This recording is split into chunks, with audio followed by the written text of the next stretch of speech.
that make you feel truly heard. For advice on everything from laptops to the cloud and solutions powered by Intel vPro platform, call an advisor today at 877-ASK-DELL. That's 877-ASK-DELL to talk to an advisor today who's ready to help with all your small business needs. 877-ASK-DELL. Many people are injured and can't afford to get the treatment they need because insurance companies won't pay until the case is closed. I'm attorney Spencer Callahan. I'd like to help. Spencer Callahan is the one to see. Call 387-2323. Offices in Baton Rouge. 104.5 WNXX Jackson, 104.9 KNXX Donaldsonville, and WDGL HD2 Baton Rouge. This hour is brought to you by Spencer Callahan Injury Lawyers. Oye, amigo, it is the Dan Le Batard Show on ESPN Radio. Ryan Tannehill is better Josh Allen at this minute. But what I saw from Josh Allen last night in terms of accuracy, if he can somehow get the judgment and the recklessness under control, he doesn't have to even eliminate it, Stugotz. It's just get it under control some. The Dan Le Batard Show with Stugotz. Weekday mornings at 10 on 104.5 ESPN Baton Rouge.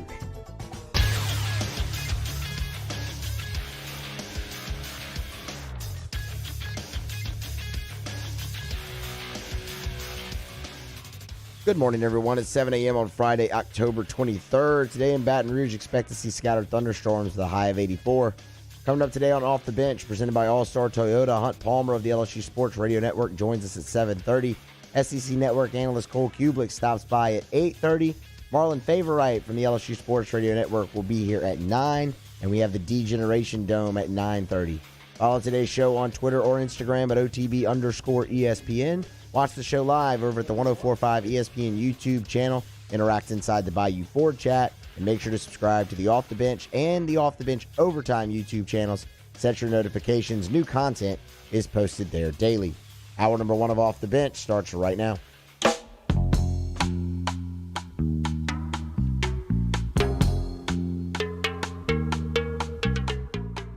All-Star Toyota presents Off the Bench with Jordy Collada and T-Bob Hebert. ESPN Baton Rouge, New Orleans, Alexandria.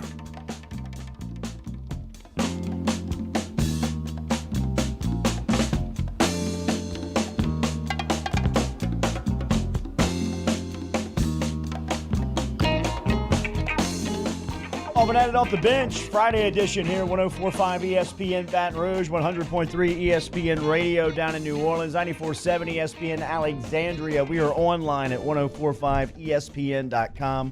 On your smart speakers, remember, hit us there, or on YouTube this morning. It's on the 104.5 ESPN station. We're here until 10 a.m. this morning, getting you set for a football weekend. Ed Ogeron named a starting quarterback. We'll talk all about it coming up here. Inside of your headlines, presented by Barbecue Guys. Stick around. We'll talk to Cole Kublik about the SEC football weekend. Hunt Palmer from the LSU Sports Radio Network is going to stop by at 7:30 this morning. Our good friend Whitney Bro tap in at some point, 7:50. She'll stop by here, give us the latest message on day 18. Oh. Evan Ingram. Yeah. Last night, Thursday night NFL game was filled with follies. Daniel Jones has a clip that could live on forever.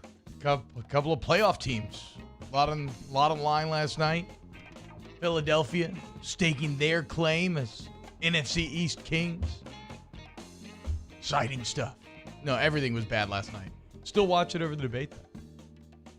Not everything was bad. Big win for the Bulldogs. Oh, okay. Continue to roll over at traction. Keep the score. What was the score? 39-12. Oh, jeez. On the ball around the yard right now. Chill out, Coach. Easy.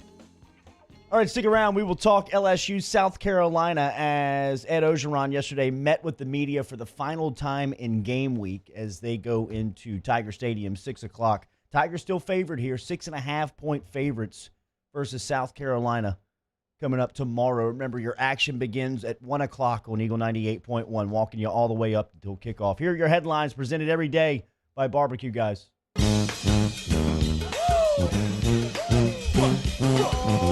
OTB headlines are brought to you by Barbecue Guys. They're your one-stop shop for everything outdoor kitchens and living. Barbecue Guys, helping America host better barbecues since 1998. Ed Orgeron spoke to the media after practice on Thursday and had a big announcement. I told our team, TJ and Max, we're going to give them a shot. Both of them, we believe in them. I think both of them are going to be NFL quarterbacks. The team loved both of those guys. It was a very close battle, but at the end, we felt that TJ nudged Max just a little. I wish I could start too, but TJ's going to be the starter there. We're going to give him time to get his work done. I told Max I want to play him, but it all depends on the flow of the game. Really impressive from TJ Finley, in my opinion. I mean, when I was hearing TJ Finley and every quote over the summer and everything compared to what we're hearing just from talking to people around the program, I thought a lot of it was lip service. I thought a lot of it was like, let's just keep everybody happy, make sure they're staying in the program. Well, apparently I was way off base because TJ Finley earned his way to this start. He earned it through camp, where he had a higher percentage of his passes completed. He had the least amount of drop balls. And then he earned it this week, where you have 3 practices, really 2, to go prove that you're the guy, and it seems like he did that. So credit to Finley.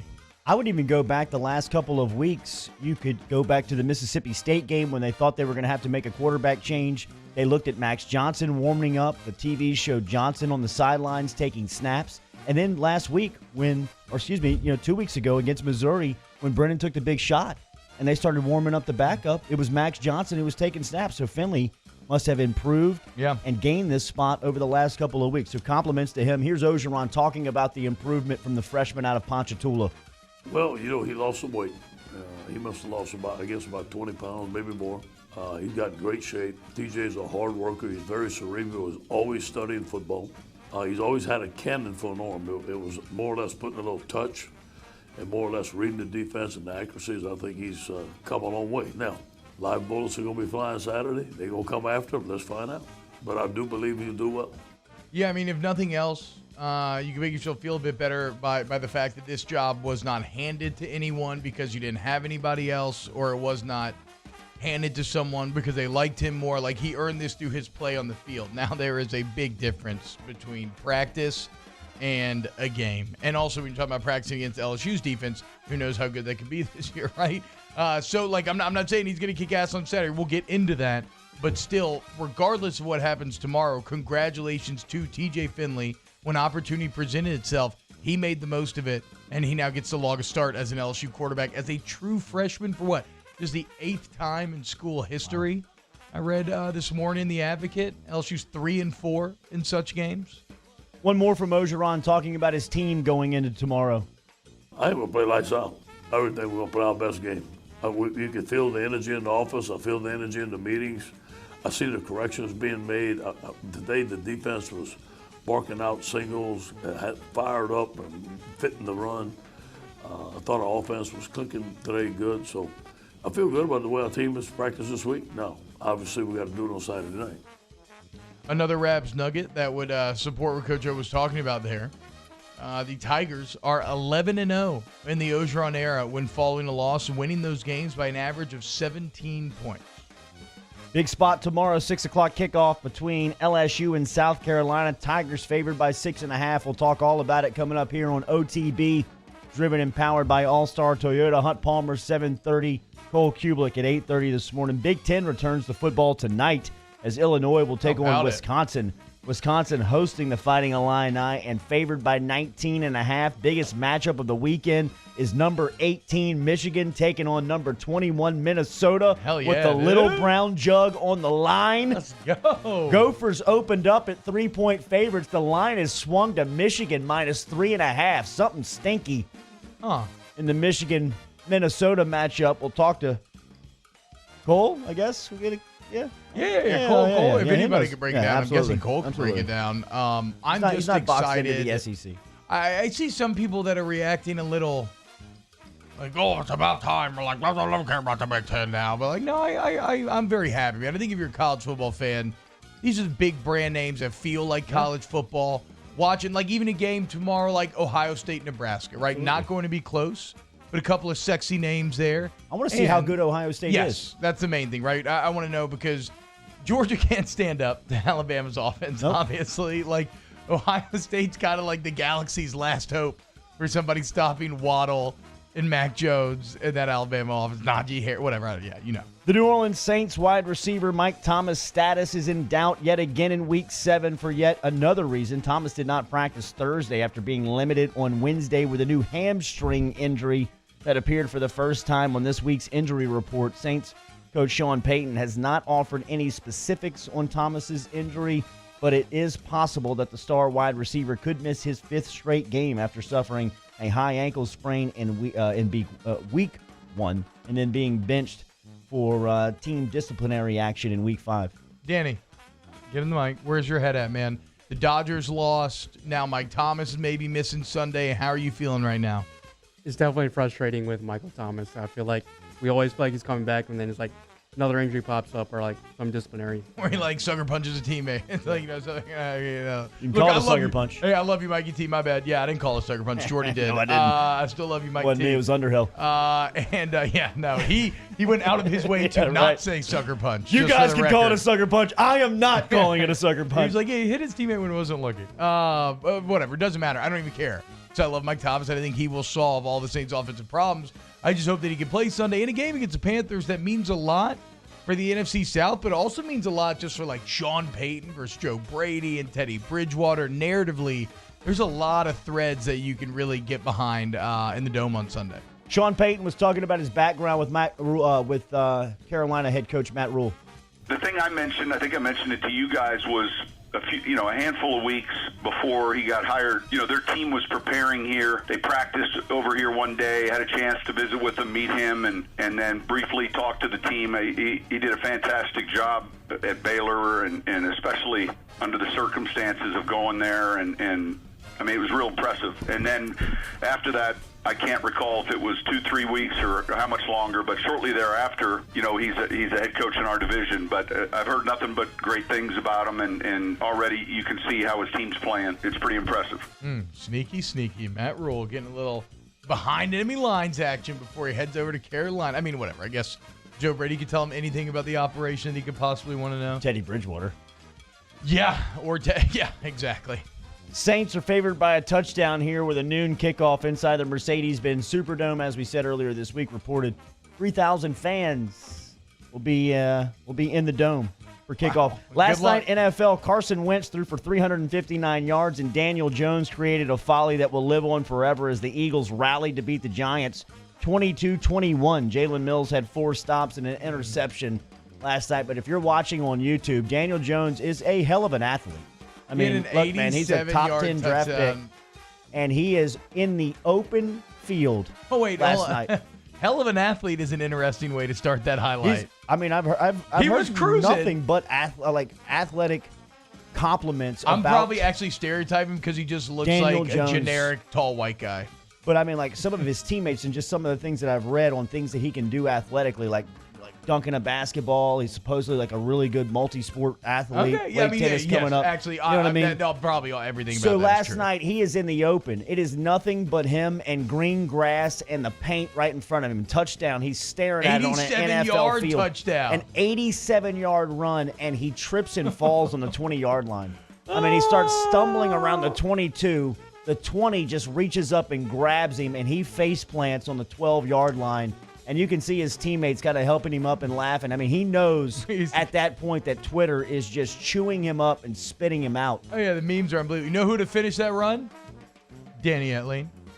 Remember that touchdown run he had? You're going to say, do you remember Danny Etling? No, the preseason? That thing was sick. When we were watching film, we used to call this a sniper. Yeah. Took out his knee. It looks like he just flat ran out of gas. Look, man, no, it's not about running out of gas. Sometimes you can get going so fast that you're just like your body cannot momentum. keep up with how fast you're trying to run. It's happened to me before. I remember a pick 6 against Ole Miss where pick your feet up, man. I was trying to put everything. Yeah, that was the problem, right? I was trying to put up. everything into catching this dude. Next thing I know, I tripped, but I had so much speed I couldn't catch myself like a 747 digging into the ground. My helmet just goes head first, and you could see the turf like spraying to the side, like it was like a weight or something. Legs Look just flailing. Danny, look at this. He's got the sniper scope. Oh, Danny, nice work, dude. Those are your headlines. Major League Baseball, real quick. Game 3 of the World Series tonight. Dodgers and Rays. This series tied up at a game apiece. Dodgers are going to throw ex-Vandy standout Walker Buehler, while Tampa will throw Charlie Morton. First pitch, 7 o'clock on Fox. Those are your headlines on Off the Bench. OTB headlines are presented daily by Barbecue Guys. Remember, the most popular grill on the market is Blaze Grills. Blaze Grills is headquartered in Baton Rouge. Shop on the web at barbecueguys.com. All right, hopefully you're watching on YouTube. If you're not, get over there and subscribe to the 104.5 ESPN station. Make sure to like, subscribe, give us a comment here over the next 3 hours. We're here until 10 o'clock. We'll talk college football with Cole Kublik in the second hour. Hunt Palmer, 15 minutes from now. We'll talk to Whitney Bro coming up at 7:50 this morning here on OTB Friday edition. All-Star Toyota. Off the Bench with Jordy Culotta and T-Bob Hebert. ESPN Baton Rouge, New Orleans, Alexandria. Brought to you by AccuTemp. My friends over at AccuTemp love them, man. Brand new AC house. It feels like a brand new house. I mean, like when you walk in every afternoon from work. Your AC must have been in a bad way. It was in a bad way. You didn't even realize. I didn't know how bad it was. And they have come in and totally overhauled the house with a new AC unit. AccuTemp, AccuTempBR.com online. It is a home football weekend, which means the Tiger tune-up is up and operating. It operates every weekend. But you can text 31996, text halftime to 31996 this weekend, LSU, South Carolina at halftime, and you will receive half off of your AC or heater update from AccuTemp. Online, AccuTempBR.com. Yeah, just get that house ready for the winter. Kind of like Jordy, figure out exactly where you stand for half off, okay? $50 if during the game this week you text halftime to 31996. I will remind you during Saturday's Fan Cave. Look, AccuTemp's the best. 4.9 Google rating despite 1,200 views. Come on, AccuTempBR.com. We opened up the playbook and expanded our coverage. Listen daily in high definition on 98.1 HD2. We are 104.5 ESPN Baton Rouge. This is it, what smart customers wait for all year. The Richards Honda Trade-In, Trade-Up event. Right now, get more money for your trade and a great price on something new. That's a win-win. Only at richardshonda.com. The smart choice. Gulf Coast Bank & Trust is a local bank with a straightforward philosophy. It's about doing the right thing for our customers. Participating in our community with annual local fundraisers. Offering individual attention in a modern banking atmosphere with a trusted local company. Gulf Coast Bank invested in technology with a local touch, giving our customers the power to bank anywhere, anytime. We're building relationships through personal service as a bank that cares about you. Gulf Coast Bank & Trust, the bank that cares about you. I've been doing business with Luba for 25 years. They're dependable, trustworthy. It's just the attention to detail with our clients. Our folks have years and years of experience. They're highly trained professionals, but many companies have that asset. What I'd like to think makes Luba a bit different is that we use those talents in a way that truly is dedicated to serving the needs of the folks who depend on us.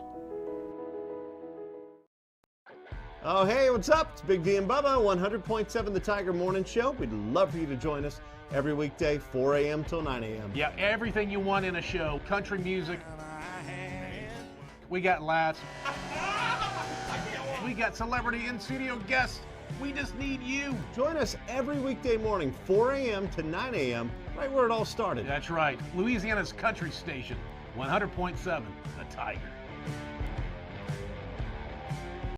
Gulf Coast Office Products is a nationally recognized Savin office equipment dealer based right here in Louisiana. Over 100 employees strong, Gulf Coast has the boots on the ground to support all vertical markets from education, engineering, legal, and finance. With the latest in office technology, from desktop to production segment units, Gulf Coast and Savin have the perfect fit for you. Call 225-756-2644. That's 756-2644 for Gulf Coast Office Products.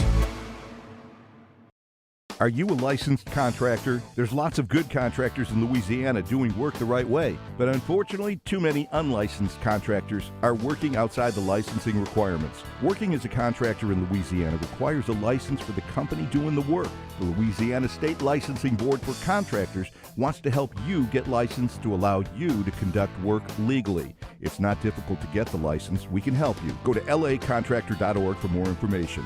Licensed contractors, it's the law.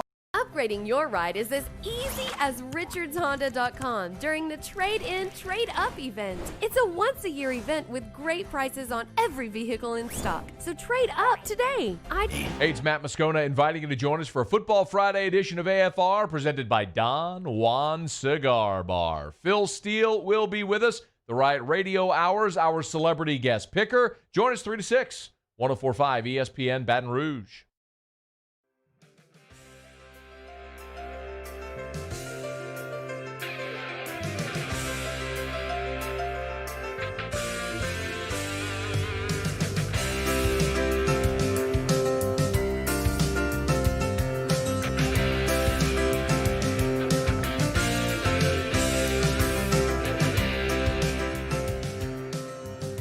All-Star Toyota presents Off the Bench with Jordy Collada and T-Bob Hebert. ESPN Baton Rouge, New Orleans, Alexandria. On this day in 2001, Steve Jobs and Apple introduced the iPod. Stick around, coming up on Halloween's edition of Off the Bench, we will introduce the iPhone 12. Yeah, very excited. Right here on OTB. Also, we found the film from T-Bob, Ole Miss. I believe it was the 2009 matchup, 2008 matchup. It was the 2009 game. 2009 matchup on an interception in which T-Bob flips his hips. I tried to make the play. He tries to get going downhill. How fast did Daniel Jones get going? Daniel Jones was running 21.5 miles an hour last night on that 87-yard run. I was probably, like 15 right here? Look at T. I mean, did not catch myself with my hands in the slightest. Back that up, Danny. So is this the AstroTurf with the black pellets? Yes. Did you have a mouth and a face mask and a helmet full of black? I mean, you just grind into the turf. The image I can never get out of my head is when you see one of those big airliners and they're just digging into the ground and like the dirt's like spraying around them. Yeah, I did have a face full of the pellets afterwards. But look how fast I was going right before. Look, I was too fat. It was too fat. Not 21 miles an hour. No, but look, the same way that I wasn't made to run 15 miles an hour, as athletic as Daniel Jones is, he runs a 4.840. He is not made to run 21 miles an hour. What happens if you drive a car too fast, right? Can't you like blow a tire or something? I mean, I've seen Days of Thunder. Do they get pissed at Tom Cruise for driving too fast? Daniel Jones run a 4.84? Yeah, I think at the combine he ran a 4.8. Wow, he didn't look like a 4.8 last night in the open field. Well, he's got them strides. I mean, you're talking about 40 yards or 100 yards, right? You give the big boy some time to get that stride opened up and get moving. And, 21 miles an hour. 4.82. Remember, 4.82 at the combine. We were just celebrating Derrick Henry for going 21 miles an hour. So he was going as fast as Derrick Henry. That's the problem. Daniel Jones should never be running as fast as Derrick Henry. And you saw what happens. He blew a tire. Yeah. Well, but yeah, that game was a comedy of errors last night. The NFC East remains very bad. And I guess good job on the Eagles winning that game. The Eagles look like they're going to make the playoffs again despite being not all that impressive. Big news around Baton Rouge yesterday is that Orgeron has settled on a freshman quarterback here, as it looks like Miles Brennan is going to be dressed out tomorrow but will not be an option to play. He did throw, I heard, on Wednesday for the first time, but he's not playing. Yeah, he's not playing. Here is an update on LSU starter going into the season on Miles Brennan yesterday from the head coach. Well, he threw the ball a little bit yesterday. He was out yesterday, wasn't full speed throwing it. He's going to dress out for the game. I don't think he's going to play. And, we just got to wait and see next week. I mean, this is a wait and see thing. The first week I thought he'd be ready. On a Monday he wasn't. So we become patient, and let's wait and see when he's going to be ready. Remember, All-Star Toyota is online at allstartoyotaofbatonrouge.com. New inventory, pre-owned and certified inventory, service department, collision department, sales department, all open and operating on the corner of Goodwood and Airline. Shop them online at allstartoyotaofbatonrouge.com. They settle on TJ Finley. What'd you make of it when you first heard it? Yeah, look, and well, whatever. This doesn't matter. But in terms of settle on, I think if you just wanted to put a positive spin on it, you could say, and it's true, that TJ Finley earned that starting job. Now, ideally, like you're saying, Jordy, I think you'd rather have, not true freshmen being your only options at backup quarterback, but it is what it is. And it's just more adversity to pile on top of everything else that LSU's football has dealt with thus far. So I guess my thoughts on the matter are, Congratulations, TJ Finley. He won just a very direct competition, which is always impressive and is always tough to do. And at this point, I mean, the other big takeaway you have to have is just that the rest of the team's got to get it right. The rest of the team's got to help their quarterback in every single way that they can, right? You want to talk about no drops from the receivers. You want to talk about the O-line putting together a much more effective rushing attack, helping him get to second and manageable, third and manageable. And then, obviously, you need the defense to not be historically bad. The thing that sucks is if you still had Brennan in the offense, the defense could probably be below average and you would win games. Now with a true freshman quarterback, you might need this defense to be average to good if you want to win games. So basically that's what my biggest takeaway is, that when you start a true freshman at quarterback, even though, it's kind of exciting to watch because we're just, that's the craziest part about this. Because of how this summer and spring went, like we know nothing about this cat at all. We have never seen him at all, him or Max Johnson. And we might see both on Saturday. So if that's the case, everybody else, the veterans, the leaders, and all other position groups got to get their act together. You got to step up, and you have to beat South Carolina and pull to 500. You cannot fall to 1-3, losing to the South Carolina Gamecocks coming off a national championship. Here is Ogeron speaking about protecting the freshman TJ Finley and giving him help on Saturday night. Well, the offensive lines, we have to block for them. Everybody's got to pick up their game. But, we get some rushing practice. There's going to be some times I'm sure he's going to get sacked. I'm sure he's going to get hit. I think he's prepared. He's a big kid. He's 6'6". He steps up in the pocket well. He can run, but ran him today a little bit. Ran around the edge. Did very well. I think he's doing fine.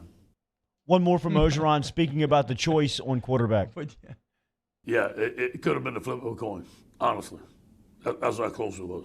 And TJ may have had one or two better plays in third down than Max did. That's all that was. And I just want to give them both a chance. But it all depends on the flow of the game. Should you might get in the game and TJ gets hot, I'm not going to take him out. And we're not going to be impatient with him neither. But I do want to play both. I want to see what both of them can do. Yeah, and so that's right there. Because although we expect to see both, that is why winning the starting job matters if you're one of these players. Because if you do go out there and you put together a couple nice drives, chances are you could stay in there the whole time. It is kind of interesting. We talked to Flynn yesterday, Matt Flynn.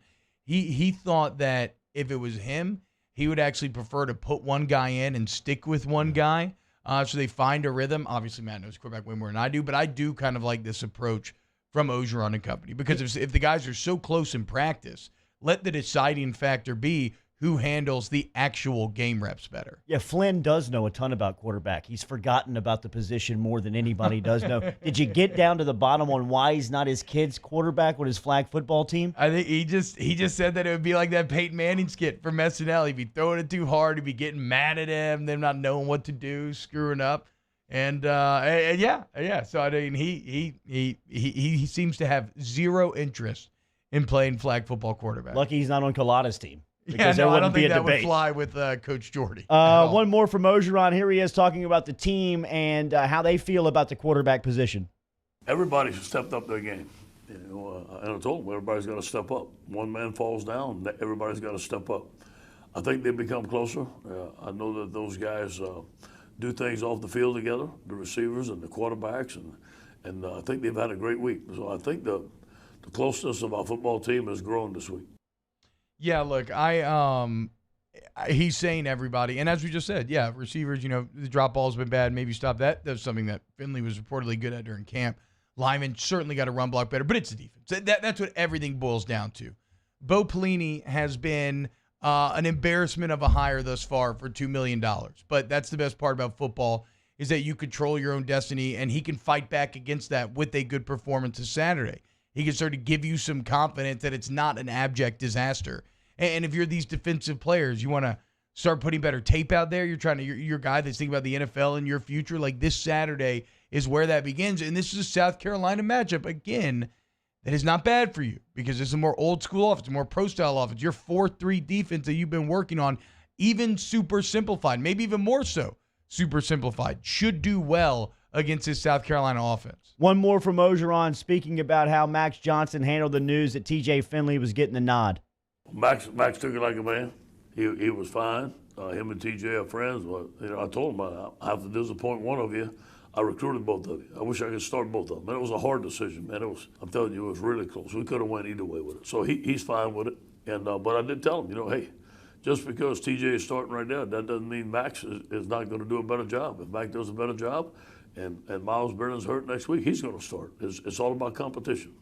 All about competition. That's good. That's good. I mean, because that's going to give you the best option. It is going to be kind of nice when Finley's out there Saturday. It's going to feel a bit like J-Rock reincarnated, right? Yeah. I mean, 6'6", 240. Are you kidding me, dude? With a missile on his right shoulder. I will say, okay, so another Scott Rabley golden nugget from today.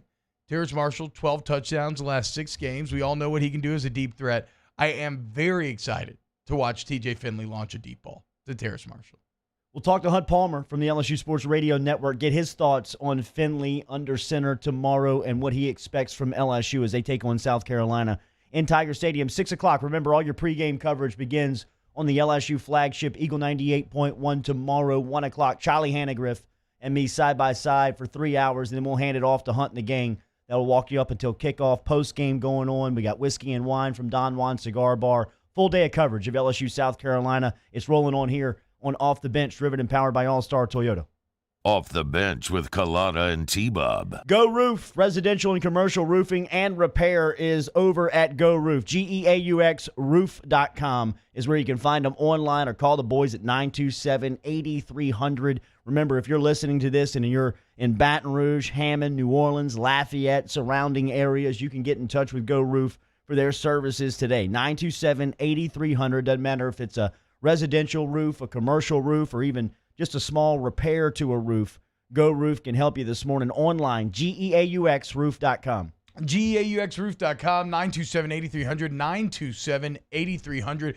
2-year workmanship guarantee on top of the manufacturer warranty, okay? So when they get it fixed, it's not like you have to worry about anything going wrong. It's their work speaks for itself. And really, the entire process of Go Roof, fantastic. Get that free professional estimate today. Jordy, what are you giving work? Beautiful new roof every single time. Roofs. Tune in Sunday for a full day of NFL coverage starting at noon with the Cowboys in Washington, followed by the Chiefs and Broncos at 3:25, and the Seahawks and Cardinals at 7:20. Then, Monday night, the Rams host the Bears. The NFL lives on 104.5 ESPN Baton Rouge. At All-Star Toyota, you get it all. If you're in the market for an all-new Toyota vehicle, come see our friendly and knowledgeable sales team at All-Star Toyota. Located in Baton Rouge at the corner of Airline and Goodwood, we've been serving our community since 2005 by offering a large selection of new Toyota cars, trucks, and SUVs. Get behind the wheel of your dream car and take a test drive at All-Star Toyota today. When morning came to Louisiana, we were hopeful, not hibernating. We were mending fences, feeding neighbors, and holding our kids. When morning came to Louisiana, we were wide awake, planting seeds for next year's crops. We were stronger, ready for what's next. And together, as we build anew, Blue Cross stands ready to support you. Gulf Coast Bank and Trust is a local bank with a straightforward philosophy. It's about doing the right thing for our customers. Participating in our community with annual local fundraisers, offering individual attention in a modern banking atmosphere with a trusted local company. Gulf Coast Bank invested in technology with a local touch, giving our customers the power to bank anywhere, anytime. We're building relationships through personal service as the bank that cares about you. Gulf Coast Bank and Trust, the bank that cares about you. This is a house call. This is a follow-up appointment. This is a diabetes checkup. This isn't just more convenient care, it's more advanced care. This is innovating healthcare at Louisiana's #1 hospital, Ochsner. ServiceMaster Elite create clean, disinfected work environments. As a local business, we take pride in serving the New Orleans and Baton Rouge areas. Our cleaning protocols follow CDC and OSHA standards for healthcare settings, offices, senior living, restaurants, and industrial plants. Contact ServiceMaster Elite to get your operation ready for reopening. with germ disinfection cleaning. Service Master Elite, the trusted choice in professional cleaning since 1996. To all of our heroes working on the front lines of this COVID-19 pandemic, your bravery and selflessness represent the very best of us, and we want to say thank you. I'm asking everyone around the state to join me in celebrating the heroism of our healthcare professionals on the 19th of every month at 1900 hours, that's 7 p.m. Write a note of appreciation, make plans to donate to charitable organizations, or say a prayer. To learn more, visit 19thanks.org. Thank you, and God bless. T-Bobby. Tune in tonight for another full night of prep football coverage. It all starts at 6 with Louisiana Prep Preview. Catholic High and East Ascension kick off at 7. And we wrap things up with a full 2 hours of the Louisiana Prep Scoreboard Show on YouTube, CST, and 104.5 ESPN Baton Rouge.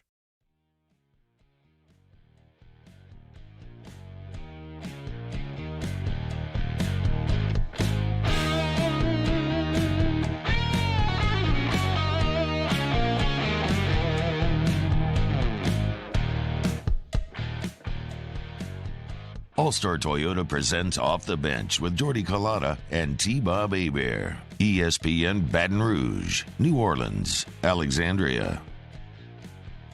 All right, Friday edition here of Off the Bench, driven and powered by All-Star Toyota.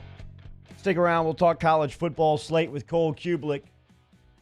Compliments of Tex Morris and Edward Jones every week here on Off the Bench. We also talk every Friday to Hunt Palmer of the LSU Sports Radio Network. Tomorrow's 6 o'clock kickoff means that Hunt and the crew will be on the air at 4 o'clock tomorrow, 4 to 6, walking you up until kickoff. And then as soon as the game goes final, they will have the post-game show for you at LSU Sports Radio Network. Wherever you catch the Tigers in your listening area, just keep it locked into there, and Hunt and the crew will be your pre- and post-game coverage tomorrow on the network. Hunter, how are you? I'm doing well. You know. Yeah, freshman quarterback. We'll see. Here's what I've said this week, and I truly do believe this. If Miles was perfectly healthy and we were going into Tiger Stadium with 20,000 people in it, which I've already said is not all that much fun, and we were watching a 1-2 LSU team that had grossly underachieved and had essentially thrown all of the big picture goals out the window, play a non-rival, mediocre SEC East team, how interesting is that Saturday in Tiger Stadium? This is good spin here. This is interesting. It's not beneficial to LSU in any way, not to have Miles out there who's played great the last 2 weeks, but it's interesting. Yeah. You have my attention.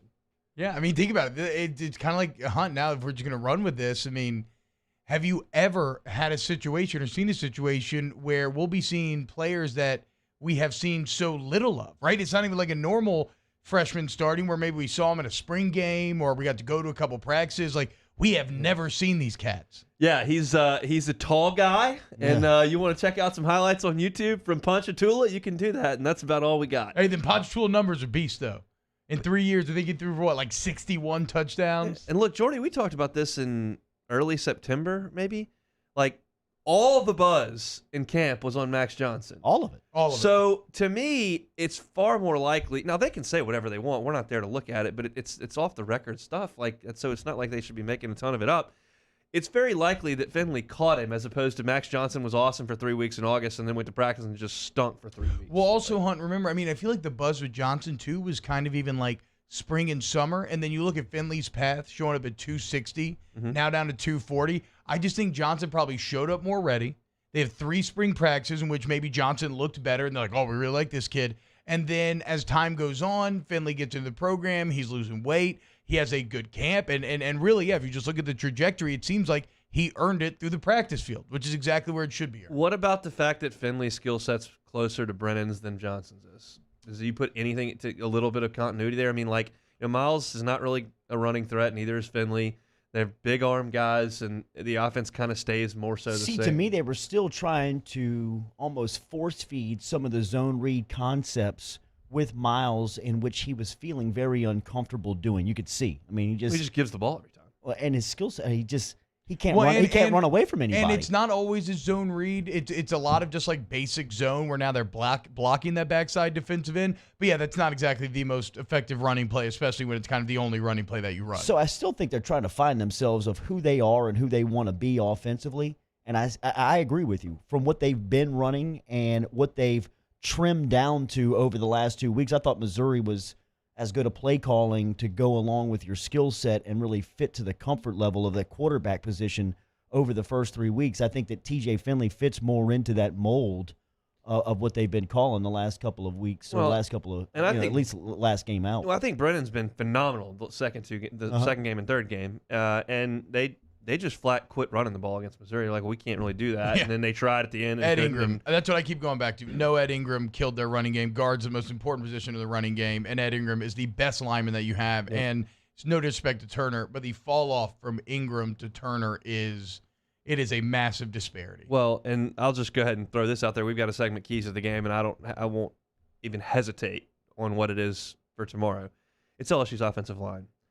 If they don't play better than they did against Missouri, like you said, with Ingram, and get some sort of running game going and keep Will Muschamp's blitz out of Finley's lap, they won't do anything offensively, because to try to ask a freshman quarterback to do what Miles did against Missouri is not possible. He got hit and hit and hit. He threw for 400 yards and 4 touchdowns. A freshman quarterback is not going to do that. If the offensive line does not play very, very good on Saturday, LSU's offense is not going to score enough points. What do you expect defensively? Changes how? Simplification how? Personnel?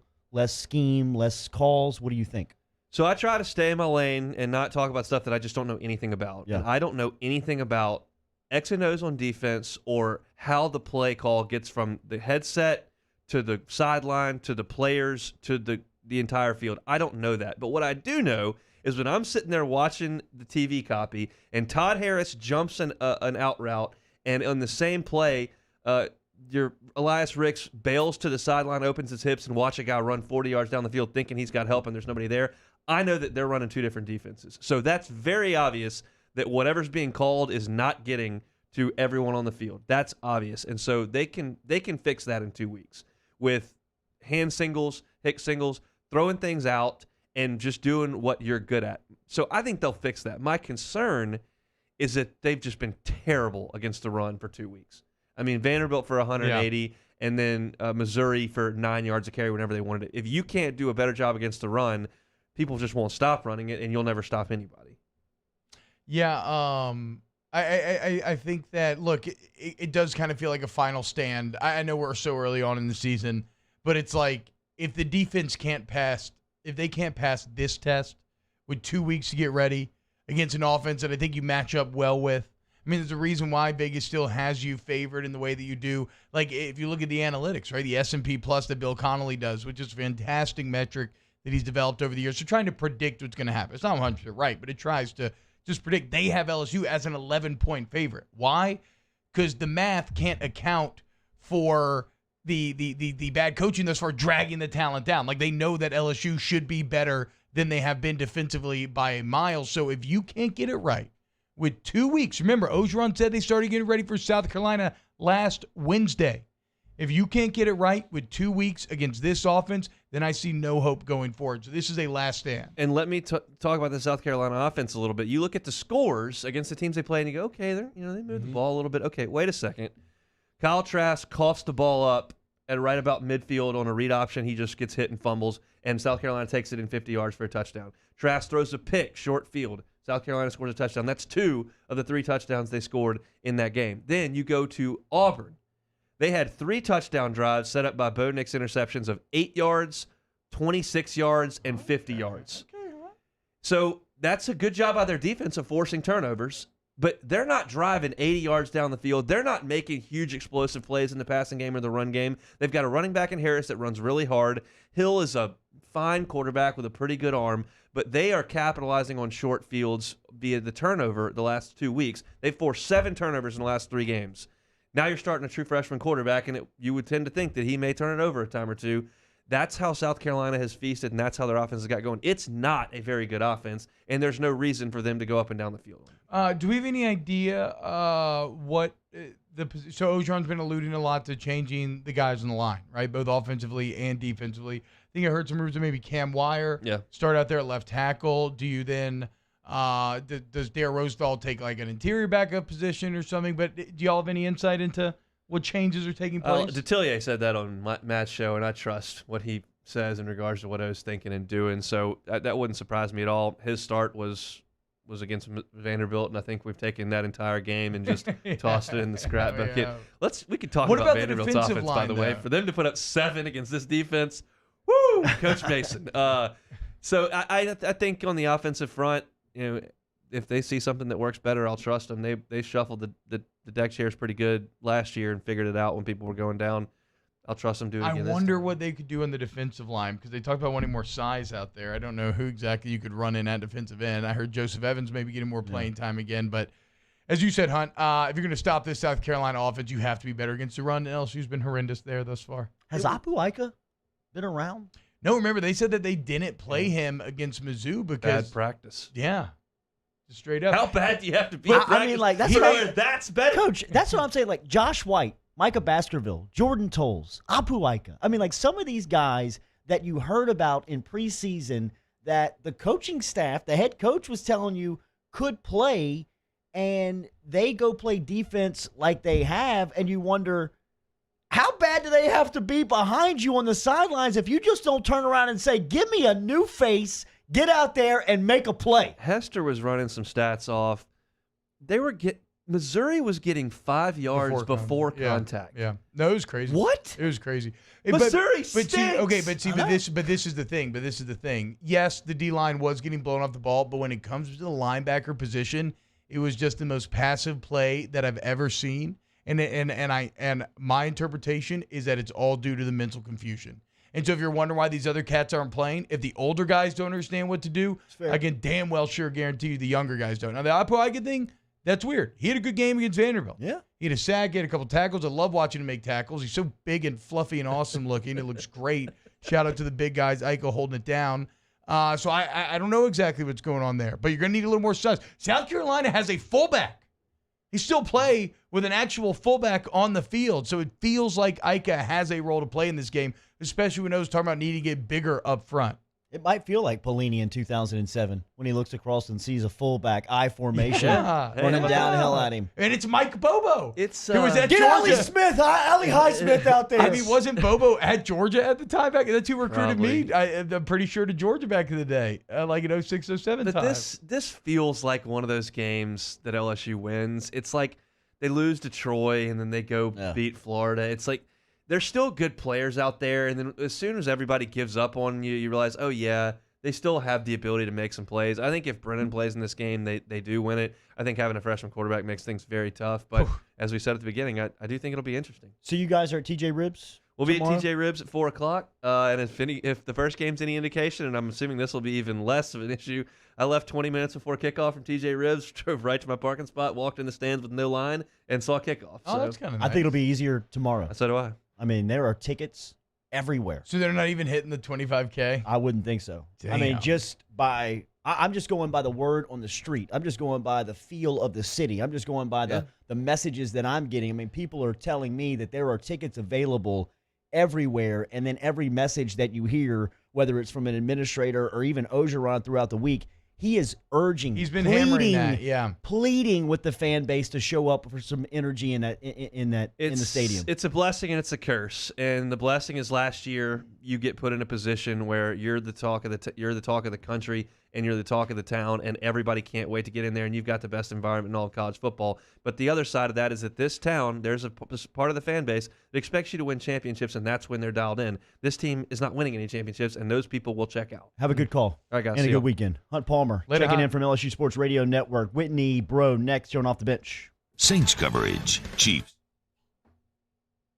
Off the bench with Kalana and T-Bob. Brought to you by Donaldsonville Glass and Body, DGBauto.com. Remember, 415 Division Street. If you need collision repair, get over and see Donaldsonville Glass and Body. Trusted name for over 40 years at Donaldsonville Glass and Body, DGBauto.com. If your collision repair, remember 24-hour towing available there, but it's not just about that collision repair. They can help you out with alignments, tires, oil changes, service checkups, even windshield repair. Online, DGBauto.com. DGBauto.com, DonaldsonvilleGlassandBody.com. Go there today for all your car needs: tires, wheels, glass, brakes, just an oil change, inspection sticker. It's a literal one-stop car shop. But let's talk about if you get in an accident. A few key points. First, the police cannot tell you who gets to tow you, okay? DG&B will do so for free. The insurance company cannot tell you which body shop to go to. DG&B is the best body shop. So they will tow you from the accident for free. They will fix your vehicle, and they will drop it back off to your home for free. DonaldsonGlassandBody.com. At All Star Toyota, you get it all. If you're in the market for an all-new Toyota vehicle, come see our friendly and knowledgeable sales team at All Star Toyota. Located in Baton Rouge at the corner of Airline and Goodwood, we've been serving our community since 2005 by offering a large selection of new Toyota cars, trucks, and SUVs. Get behind the wheel of your dream car and take a test drive at All Star Toyota today. This isn't just another day. It's so much more. Kelly's life was put on hold when her auctioneer primary care doctor discovered a rare blood disorder. Her doctor connected her to an auctioneer care team of cancer, heart, and kidney specialists. With multiple primary care locations around Baton Rouge, same-day appointments, and online scheduling, we're relentless about keeping you healthy. Auctioneer Baton Rouge, innovating healthcare for Kelly. Gulf Coast Bank & Trust is a local bank with a straightforward philosophy. It's about doing the right thing for our customers. Participating in our community with annual local fundraisers, offering individual attention in a modern banking atmosphere with a trusted local company. Gulf Coast Bank invested in technology with a local touch, giving our customers the power to bank anywhere, anytime. We're building relationships through personal service as the bank that cares about you. Gulf Coast Bank & Trust, the bank that cares about you. I've been doing business with Luba for 25 years. They're dependable, trustworthy. It's just the attention to detail with our clients. Our folks have years and years of experience. They're highly trained professionals. But many companies have that asset. What I'd like to think makes Luba a bit different is that we use those talents in a way that truly is dedicated to serving the needs of the folks who depend on us. Are you a licensed contractor? There's lots of good contractors in Louisiana doing work the right way, but unfortunately, too many unlicensed contractors are working outside the licensing requirements. Working as a contractor in Louisiana requires a license for the company doing the work. The Louisiana State Licensing Board for Contractors wants to help you get licensed to allow you to conduct work legally. It's not difficult to get the license. We can help you. Go to lacontractor.org for more information. Licensed contractors, it's the law. Gulf Coast Office Products is a nationally recognized Savin office equipment dealer based right here in Louisiana. Over 100 employees strong, Gulf Coast has the boots on the ground to support all vertical markets from education, engineering, legal, and finance. With the latest in office technology from desktop to production segment units, Gulf Coast and Savin have the perfect fit for you. Call 225-756-2644. That's 756-2644 for Gulf Coast Office Products. Yo, join us for a TGIF edition of Hanging with Hester and Handy presented by Richards Honda from noon to 3. Matt Flynn's bad at fantasy football and lost the bet, so he'll join us. Also, we'll have our picks for you and first class, second class, and no class. Join us on 104.5 ESPN Baton Rouge.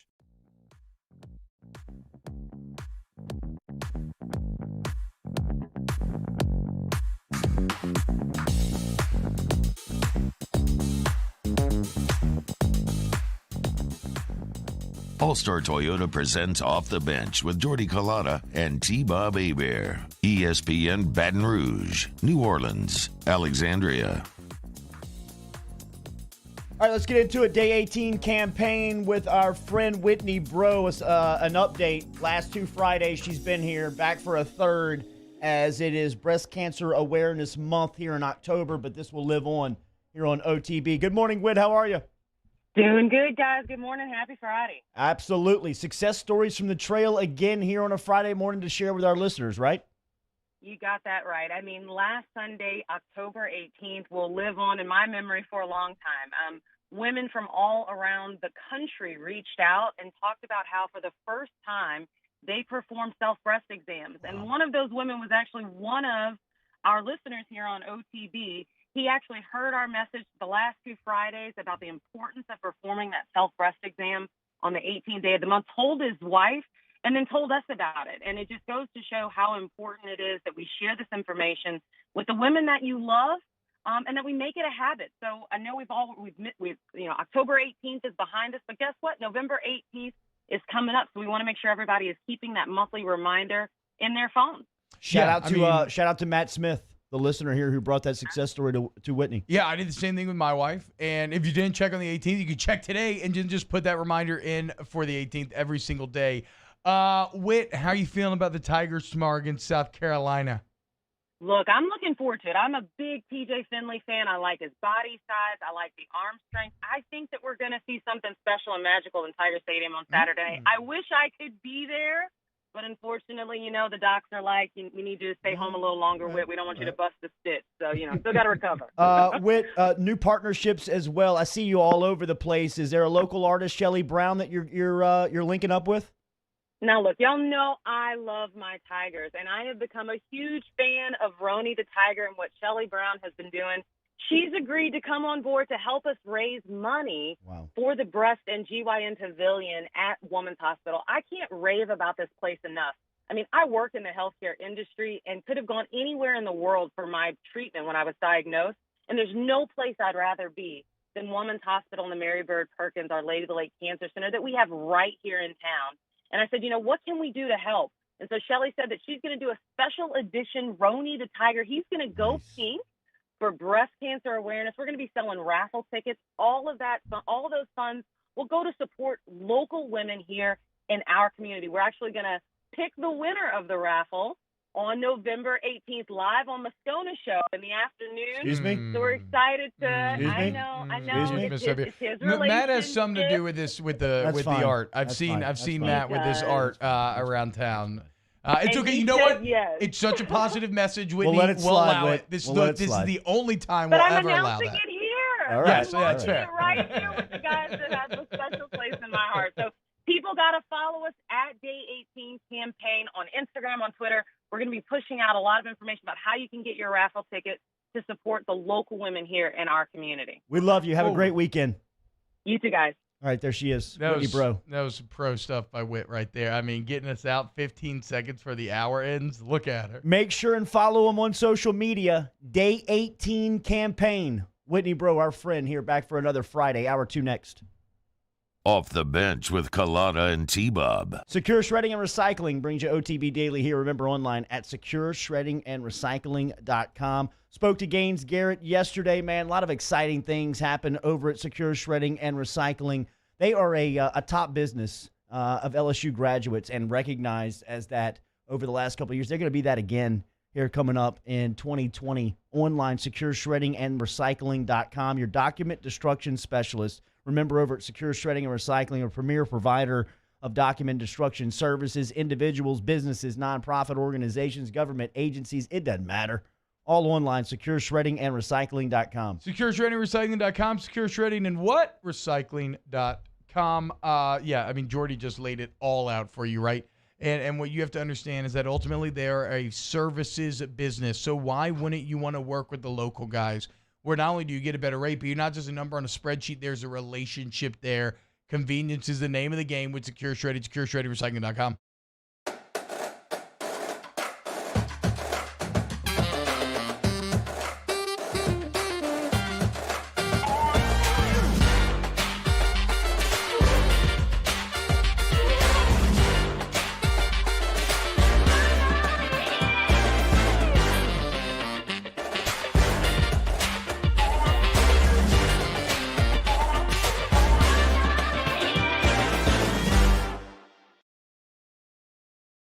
Gulf Coast Bank and Trust is a local bank with a straightforward philosophy. It's about doing the right thing for our customers. Participating in our community with annual local fundraisers, offering individual attention in a modern banking atmosphere with a trusted local company. Gulf Coast Bank invested in technology with a local touch, giving our customers the power to bank anywhere, anytime. We're building relationships through personal service as the bank that cares about you. Gulf Coast Bank and Trust, the bank that cares about you.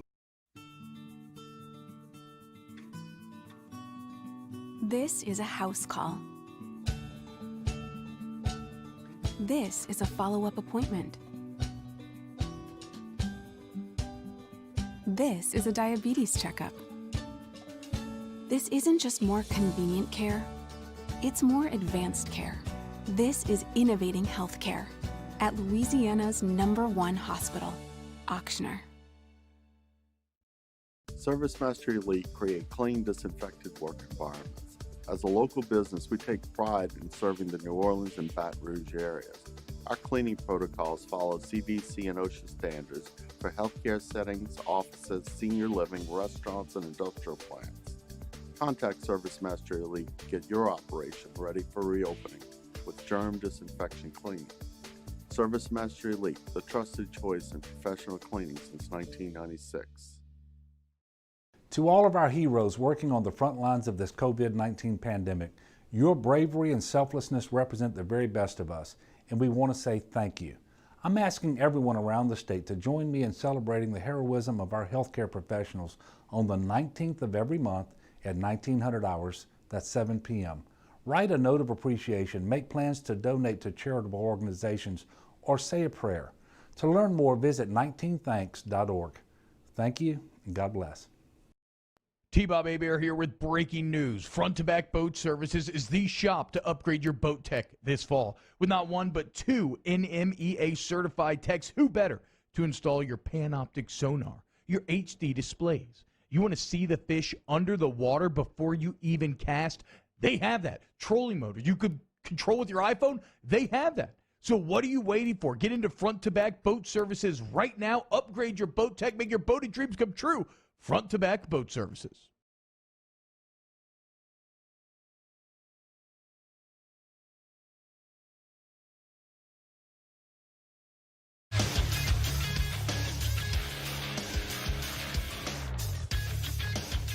Good morning. It's 8 a.m. on Friday, October 23rd. Today in Baton Rouge, expect to see scattered thunderstorms with a high of 84. Still to come here on Off the Bench, SEC Network analyst Cole Kublik stops by at 8:30. The LSU Sports Radio Network's Marlon Favorite joins the show at 9 a.m. And we have the D-Generation Dome with the Ott Father, Jimmy Ott, Ben Mintz, and Megan Making Money at 9:30.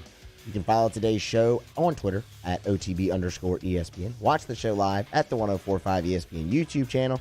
Interact inside the Bayou Ford chat. And make sure to subscribe to the Off the Bench and the Off the Bench Overtime YouTube channel. Set your notifications. New content is posted there daily. Hour number 2 of Off the Bench starts right now.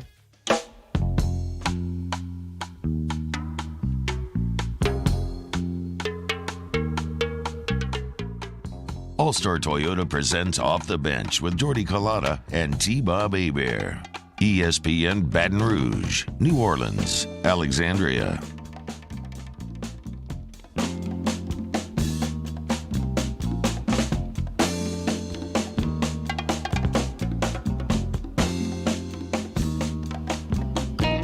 Hour 2 of an added Off the Bench, 104.5 ESPN Baton Rouge, 100.3 ESPN Radio New Orleans, 94.7 ESPN Alexandria. Powered and driven by All-Star Toyota every day here on Off the Bench.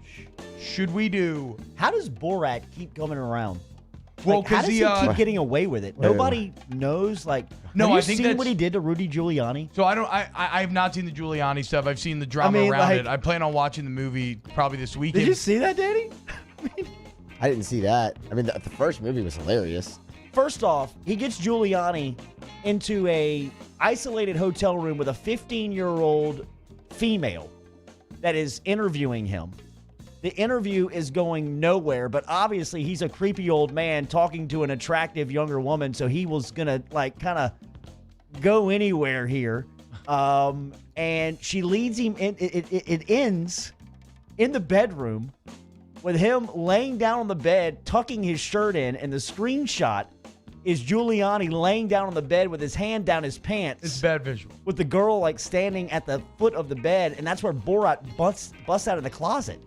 I mean, it is unreal how he can get these people. Giuliani thought that he was in a room with? I mean, I'm not. Giuliani explained it on an interview. I do not want to be defending Rudy Giuliani at all. Politicians are so stupid. He explained it a couple of nights ago, and he had the point of view he knew who Borat was, and he was just kind of playing that doesn't along sound with it. like that doesn't sound like a good defense. No, because I thought he was going to say that he just got lied to and thought he literally almost got caught with his pants down. It was definitely creepy. He asked for her address and her phone number too. That's what I'm saying. Did he know that she was 15, or did he think that she was older? Yeah, he didn't know. He didn't know she was 15.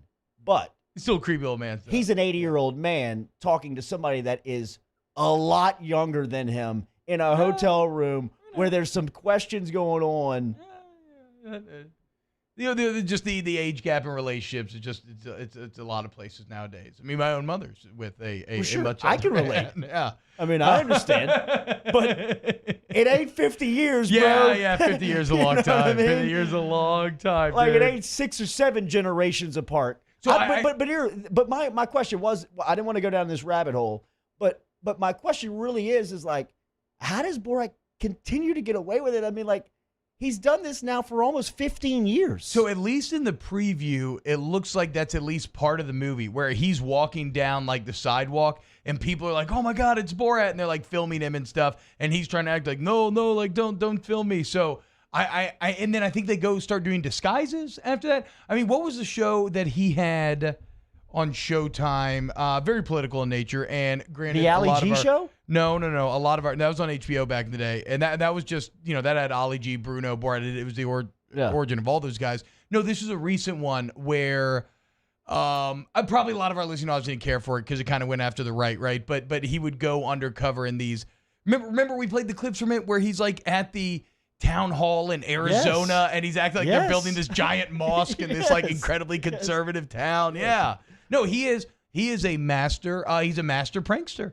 I mean, just bottom line, and his ability to embody a character and convince the people that he is dealing with that character is second to none. She's not 15. She's actually 24, playing a 15-year-old. Yes. On the for the show, but it's just I am more mesmerized on how he gets these people in these situations. Yeah, very powerful people. Right. Like I mean, he sits down in that Showtime show. He sits down with Who is America? Dick Cheney. Who is America? That was the name of the show. He sits down with the Dick Cheney interview, and he asks him, "What is your favorite war crime?" and he has him sign an empty milk gallon jug saying, "Oh, this is my waterboard," because he's supposed to be like Israel Secret Service, and he's like, "This is my waterboarding jug. Could you sign it for me?" And Cheney's, I mean, it's hilarious, dude. It's unreal. Dick Cheney, you're talking about someone who ran the country, and he's sitting down with a fake Sacha Baron Cohen character and doing this. Giuliani's one of the lead lawyers for the president right now. Yeah. I mean, it's. Hey, look, he's a master, and obviously now he's got like incredible teams behind him and money behind it to make these movies happen. I'm excited that it was just released on Amazon, right? No charge. And it's scary to think. Free to Prime members? Yes, Amazon Prime. And it's scary to think. I mean, like, if he can continually get away with it, like after being established, like what he can really pull off. Like, I mean, if he keeps doing it, like what he keeps raising the bar. I don't know. Like I don't know where you can go. I don't know where you go from here. I have no idea. But I love all those movies. Borat's great. Is Bruno actually my favorite though? I'm not entirely sure, but Bruno's very good as well. When they go to the MMA match in rural Arkansas, and then he starts making out with the guy in the middle of the ring, and like chairs are flying in, beers are flying in. Those Arkansas people were not happy. All right, welcome to Off the Bench, Hour 2, driven and powered by All-Star Toyota. If you missed it, Hour 1, we got some sound from Ed Ogeron, who was naming his starting quarterback for tomorrow. It's going to be true freshman out of Ponchatoula. It's going to be TJ Finley starting for the Tigers. As T-Bob said, the 8th time here a true freshman is taking a starting snap for the LSU football team. I don't know anything about this girl being 15, 24, whatever. I've never seen the clip. I've seen the screenshot. There's a good chance it wasn't a shirt tuck, though. Right? I mean, everybody's pulled the flip, right? You go 6 to midnight, you put in the waistband. Like, I'm just saying. You could easily do that on a turnaround. I don't know if you got to lay down on the bed. He's big, though. Go hands. Giuliani's got a little big. He's got a big belly. Well, he's Italian. I understand what you're saying. But we had some sound from Ogeron, who was he was speaking and named his starting quarterback, TJ Finley. But it seems like both these guys are going to play. Do you anticipate seeing both of them tomorrow? Because it seems like for sure that he was very measured in his responses on, yes, TJ Finley is the starting quarterback, but he wanted people to understand that this competition was it was so close, very, very close. Yeah, if it's so close, why would you close the book on it completely just because a guy had a slightly higher, completion percentage, right? You still go with the guy who think you're best for the job, but ultimately who thrives when the live reps start. And he also went to I think he made a point, Jordy, of proving that it's not even set in stone past this game, right? That let's say Finley could start this game, they could win, but still, if Johnson were to practice better next week, then maybe if Brendan doesn't play, then he would get the start. And that's good. That makes sense. Now, it does, though, if you're TJ Finley, this is not nothing that you won the starting job, because you have still positioned yourself as such that if you just come in and you get on one of these heaters that we see in sports sometimes, where somebody comes out of nowhere, like who's that receiver for the Eagles they kept talking about last night? Prac squad guy who's now like boys with Wentz. He's got touchdowns in like 3 or 4 games in a row. Yeah. First 3 or 4. It's like the first guy since T.O. to do it. Every now and then you see these guys come out of nowhere and they make the most of these opportunities. So Finley has positioned himself to be that guy. And if he comes out, he bombs it to Marshall early on, they score a touchdown. You know, if he just comes out and like plays way better, then yes. And because of what he did on the practice field, he could maybe lock up that job for the day. In terms of what is most likely, when you think about Will Muschamp as a defensive mind and preparing for 2 true freshman quarterbacks, I have to imagine that there will be more struggles.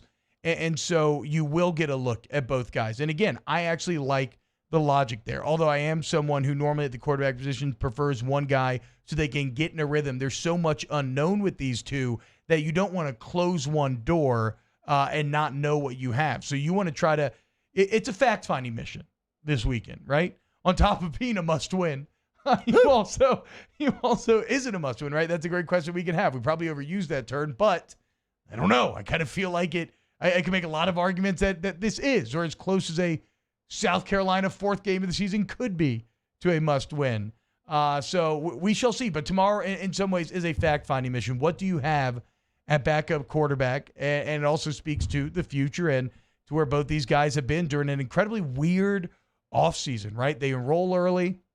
They managed to get in 3 spring practices before the world shuts down, and they've had to navigate a lot of oddness, and the oddness continues as now TJ Finley will be just the 8th. Think about it. LSU's played football for what, like 120 years, something like that? Somewhere around those lines? It was 1993 was the centennial. Okay, so like 130 years. 2018 was 125. That's a lot of so that's a lot of years. 127. Okay, that's a lot of years. What was your math, bro? It's a lot of games. Yeah, that's the point. Say a lot. Getting the numbers. Say a lot. It's many. Over 125. And this is only the 8th time. Even back in the day, right? This is only the 8th time that a true freshman quarterback has started a game for the Tigers. So the pressure is on, and it's a massive stage, and it's a massive challenge for these guys. But TJ Finley's a pretty massive dude. Go around the room here, answer one question, and give me a feel. Is this a must-win for LSU? And how do you feel just a little over 24 hours from kickoff? Do they get the win? I say this is a must-win just because of the scenario of what they sit this season. I don't think it's a must-win on like the health and status of the program and the job for Orgeron. But this is a must-win for 2020, and I do not believe that they win the game tomorrow. I still am siding with Vegas in the analytics. Like I still have to believe that after it was laid out so clearly in front of them how terrible they've been defensively. Look at what somebody was, I think LSU DBU was in the chat was talking about this, but like every time you watch Mississippi State play, a piece of your heart dies because you realize just how bad it's been. Okay, the coaches know that too. So if you can't get it fixed with a week and a half, 2 weeks, remember they started preparing on Wednesday. If they can't get it fixed here, then I don't know when they can. So I still think LSU does get it fixed. I still actually think LSU wins this game. I would not touch any gambling line on this, right? But I think they win this game. That said, I think it's a must-win for Bo Pelini and this defense because, like I said, this is the final stand. If you can't get it right this weekend, when are you going to get it right? I just don't know how I could have any hope going forward as that defense doesn't show you something. So 2 answers. Must win, yes or no? For the defense, yes. I don't believe for the overall program yet. Do they win? I think so. Yeah, I do. Matthew Musso, 2 answers. Do they win, and is this a must win? Must win, yes. I think so. Do they win? Barely. So that's a yes. So that's a yes. Must win, yes, and I got them winning by a field goal. Okay. So that's a yes. I mean, that's Yes kind and of where yes. my head is at, even though in a weird way, I almost feel like if they win, they're going to blow them out. If it's close, they're going to lose. Mm-hmm. I think that kind of plays into a freshman quarterback type of situation just because, can a freshman go out there and make the plays in a 2-minute drill? Maybe they can. We will have to wait and see. But I love Hunt Palmer's spin. This game is infinitely more interesting than it had any right to be when this season started. I mean, think about it. Right now, you thought you would be, 3-1 at worst? Maybe 4-0 with a top Right 10 now? win? 4-0. Over Probably Florida, though. Florida, I mean, Florida, yeah, Florida, yeah, yeah. yeah. So, like, Sorry, so sorry, it could have been 3-1, could have been 4-0. But either way, you thought that this was going to be you cruising to at least 4-1 and really putting together a solid first half of the season. And then we're like, okay, now we're going to gear up for the hard part of the schedule. No, the hard part of the schedule is here, and it's Will Muschamp in South Carolina, which is crazy. Jay's inside the Bayou Ford chat app. Every game is a must-win. What are you talking about, Jordy? I agree with that. I said that earlier this week. I hate the term must-win because I'm with you. I mean, every time you step out onto the field, it's a must-win if you're a competitor. But from the outside and for the sake of this business, for radio show fodder. Well, and for, right? just for investor confidence. I mean, confidence is low right now. LSU just had one of the worst 24-hour news cycles that I've ever witnessed in my entire life. Now, there is an argument to be made that they were so much piled on in 24 that it's actually probably better than it being spread out because everybody's kind of like a dog with too many tennis balls. You don't really know exactly what to focus on. So I don't know what a PR professional would say about that. Seriously. But, I don't know. Is that a positive or not? Chase the pictures. Chase the scholarships. Chase Odell. Yeah, it's not. It's like, okay, you might as well throw it all out there. But you got to win the game Saturday. Yeah, exactly. But that's the point, right? And the reason why all of these negative news cycles are hitting harder is because of the record and because of how it's looked thus far. And because, quite frankly, no matter, look, in football, it's sports in general. What have you done for me lately? Yeah. Can't tell you how many times I heard the cannon just badger that into my head. What have you done for me lately? He talks about it all the friggin' time. But there's a lot of truth there. I know, you can tell, right? It's been I can hear him in my head over time. I can hear him. And singing Rush in the background. And yeah, and the thing is, there's old school so badass. I don't have music like this anymore. But yeah, look, it's one of those situations where LSU is being hit with the Auburn tag, right? The Cam Newton and Auburn tag. And it's up to LSU to prove that that is not the case. And I definitely don't believe the case. We can lay out the reasons why. They went over. But that's where you stand. Auburn did? They went over, didn't they? Okay. Well, yeah, that Gene Chizik, that post-Cam Gene Chizik. You got Vandy. That was bad, bro. We got Vandy. All right, let's go OTB rolling on All-Star Toyota. Off the Bench with Jordy Culotta and T-Bob Hebert. ESPN Baton Rouge, New Orleans, Alexandria. All-Star Toyota, located on the corner of Goodwood and Airline, where they've been since 2005. Remember, you can hit them online at allstartoyota of BatonRouge.com. New car inventory, they got great selections there. They also got over 90 to choose from, pre-owned and certified inventory. You need collision repair? All-Star Toyota can help you out. Sales department open and operating. Service department best in the game. I got to go see Tommy Wagaspack and the crew. Need that 30,000-mile oil change. Going to see T-Wag and the rest of the crew over there at All-Star Toyota of Baton Rouge. Hell yeah, man. Tommy's my guy. Lisa Sessions in the rental department. Best. Richard Jones selling me my cars. He loves me. Old Dick J? Got him too. Dickie J. Call him Dickie J when you see him. That's definitely not his nickname, but you should hit him with it anyway. And look, go into All-Star Toyota. Really go to allstartoyotabatonrouge.com. It's a great resource to kind of starting your journey, whether you're looking to lease, rent, buy. They have all the selection. Go to allstartoyotabatonrouge.com. In times of need, get a full list of phone numbers, websites, and other important emergency information on the Demco Stormwatch page at 1045ESPN.com. At All-Star Toyota, you get it all. If you're in the market for an all-new Toyota vehicle, come see our friendly and knowledgeable sales team at All-Star Toyota. Located in Baton Rouge at the corner of Airline and Goodwood, we've been serving our community since 2005 by offering a large selection of new Toyota cars, trucks, and SUVs. Get behind the wheel of your dream car and take a test drive at All-Star Toyota today. Are you a licensed contractor? There's lots of good contractors in Louisiana doing work the right way, but unfortunately, too many unlicensed contractors are working outside the licensing requirements. Working as a contractor in Louisiana requires a license for the company doing the work. The Louisiana State Licensing Board for Contractors wants to help you get licensed to allow you to conduct work legally. It's not difficult to get the license. We can help you. Go to lacontractor.org for more information. Licensed contractors, it's the law. I've been doing business with Luba for 25 years. They're dependable, trustworthy. It's just the attention to detail with our clients. Our folks have years and years of experience. They're highly trained professionals, but many companies have that asset. What I'd like to think makes Luba a bit different is that we use those talents in a way that truly is dedicated to serving the needs of the folks who depend on us. This isn't just another day. It's so much more.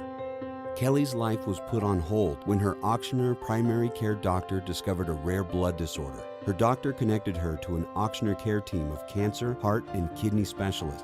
With multiple primary care locations around Baton Rouge, same-day appointments, and online scheduling, we're relentless about keeping you healthy. Auctioneer Baton Rouge, innovating healthcare for Kelly. Gulf Coast Bank and Trust is a local bank with a straightforward philosophy. It's about doing the right thing for our customers. Participating in our community with annual local fundraisers, offering individual attention in a modern banking atmosphere with a trusted local company. Gulf Coast Bank invested in technology with a local touch, giving our customers the power to bank anywhere, anytime. We're building relationships through personal service as the bank that cares about you. Gulf Coast Bank and Trust, the bank that cares about you. Hey, football fans, T-Bomb here, reminding you that Hooters is your headquarters for football. If you can't get in, they still got the Hooters girls, the TVs, the wings, the beer, everything you love about game day. But what if you're watching at your house, maybe having some people over? You don't feel like cooking? Well, great. Hooters, they have your back. You download the Hooters app, you'll get a free app, and then you go and you pick up the food, you bring it home. Everybody loves you because you got Hooters wings and game day. It's a match made in heaven. Download the app, get Hooters to go. Hooters, your headquarters for football. Tune in tonight for another full night of prep football coverage. It all starts at 6 with Louisiana Prep Preview. Catholic High and East Ascension kick off at 7, and we wrap things up with a full 2 hours of the Louisiana Prep Scoreboard Show on YouTube, CST, and 104.5 ESPN Baton Rouge.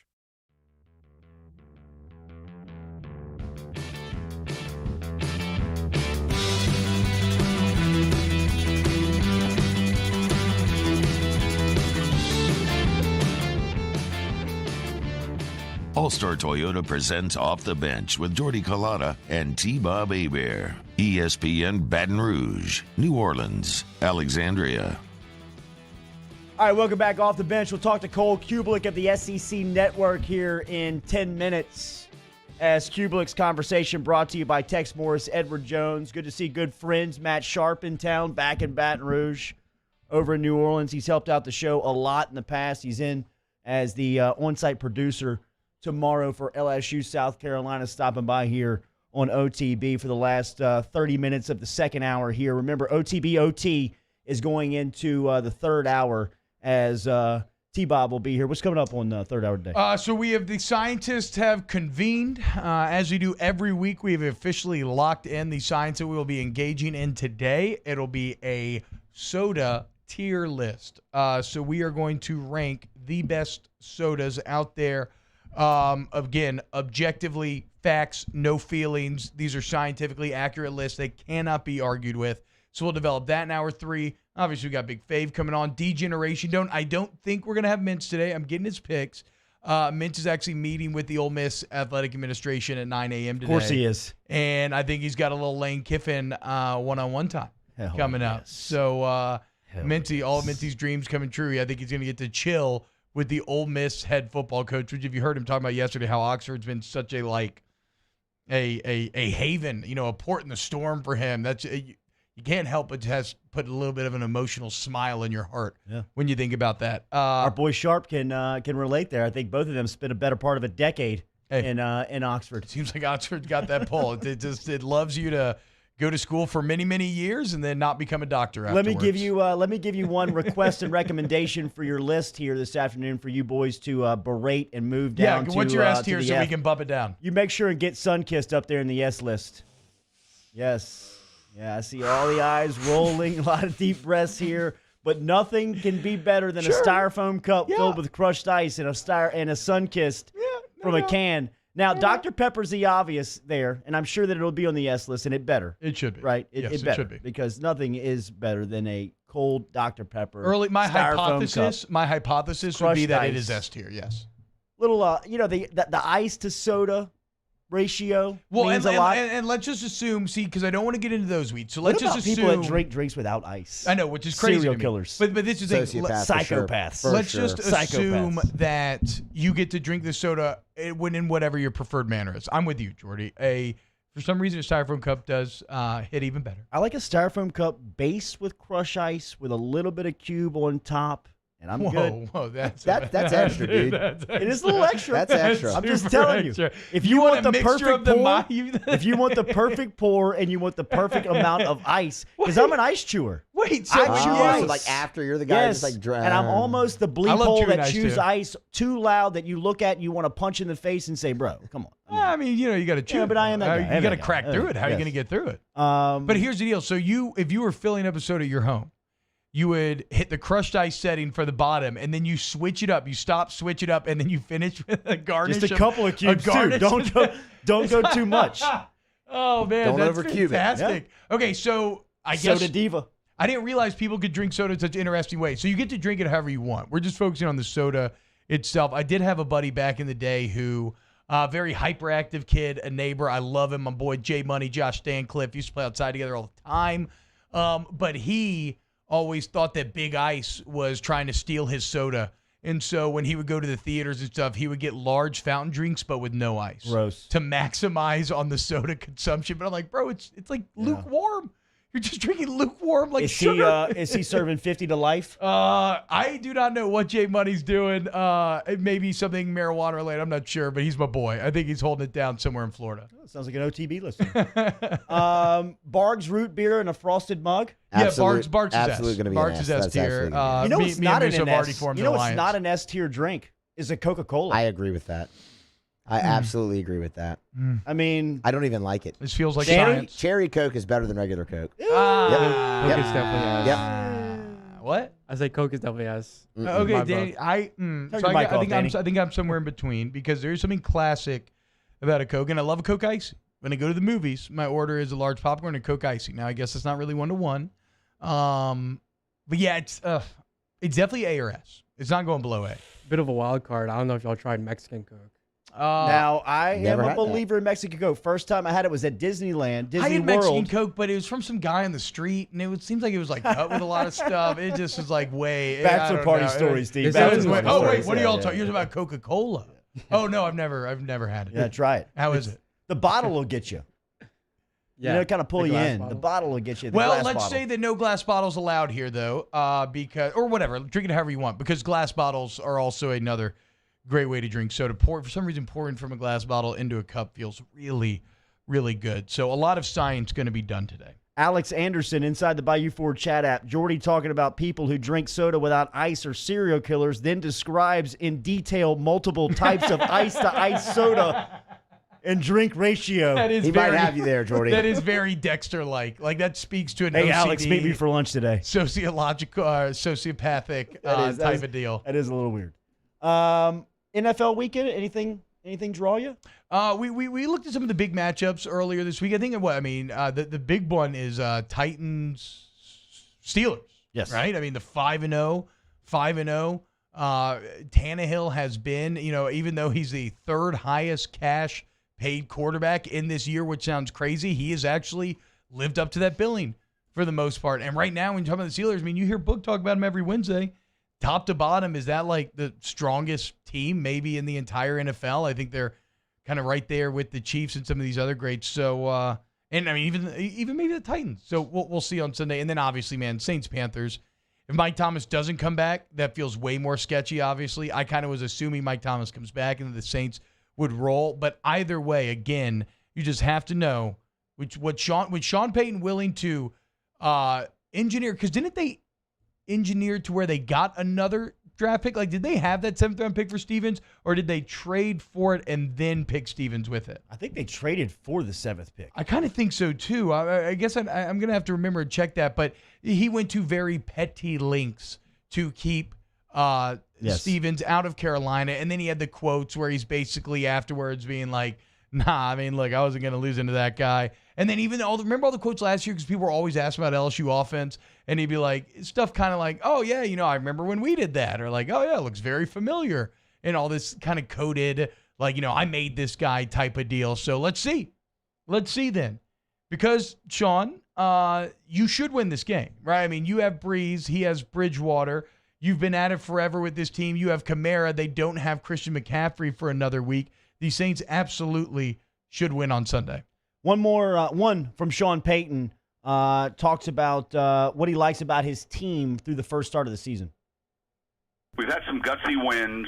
I still feel like I'm learning relative to who we can be, who we are. I mean, we talk about the perfect game. It's out there like Shangri-La, and I just think there's a number of areas that we have to improve, but there is a resiliency. I think we have good leadership. We've overcome some early obstacles, and yet, in fairness to the evaluation, we haven't played near what I think we're capable of playing, and that's the one thing that I'm anxious to answer this question again in 8 weeks. Hopefully, it's clear. But I think, though, at this point, we're 3-2, and it's exactly what our record is, and so. But I'd say the leadership, and I think the resiliency right now, but we need more. It's kind of interesting. It does kind of balance on a nice edge, right? Where this early season, it's a matter of perspective. Are you really upset and down on this team because they haven't been as good or as consistent as you wanted? Or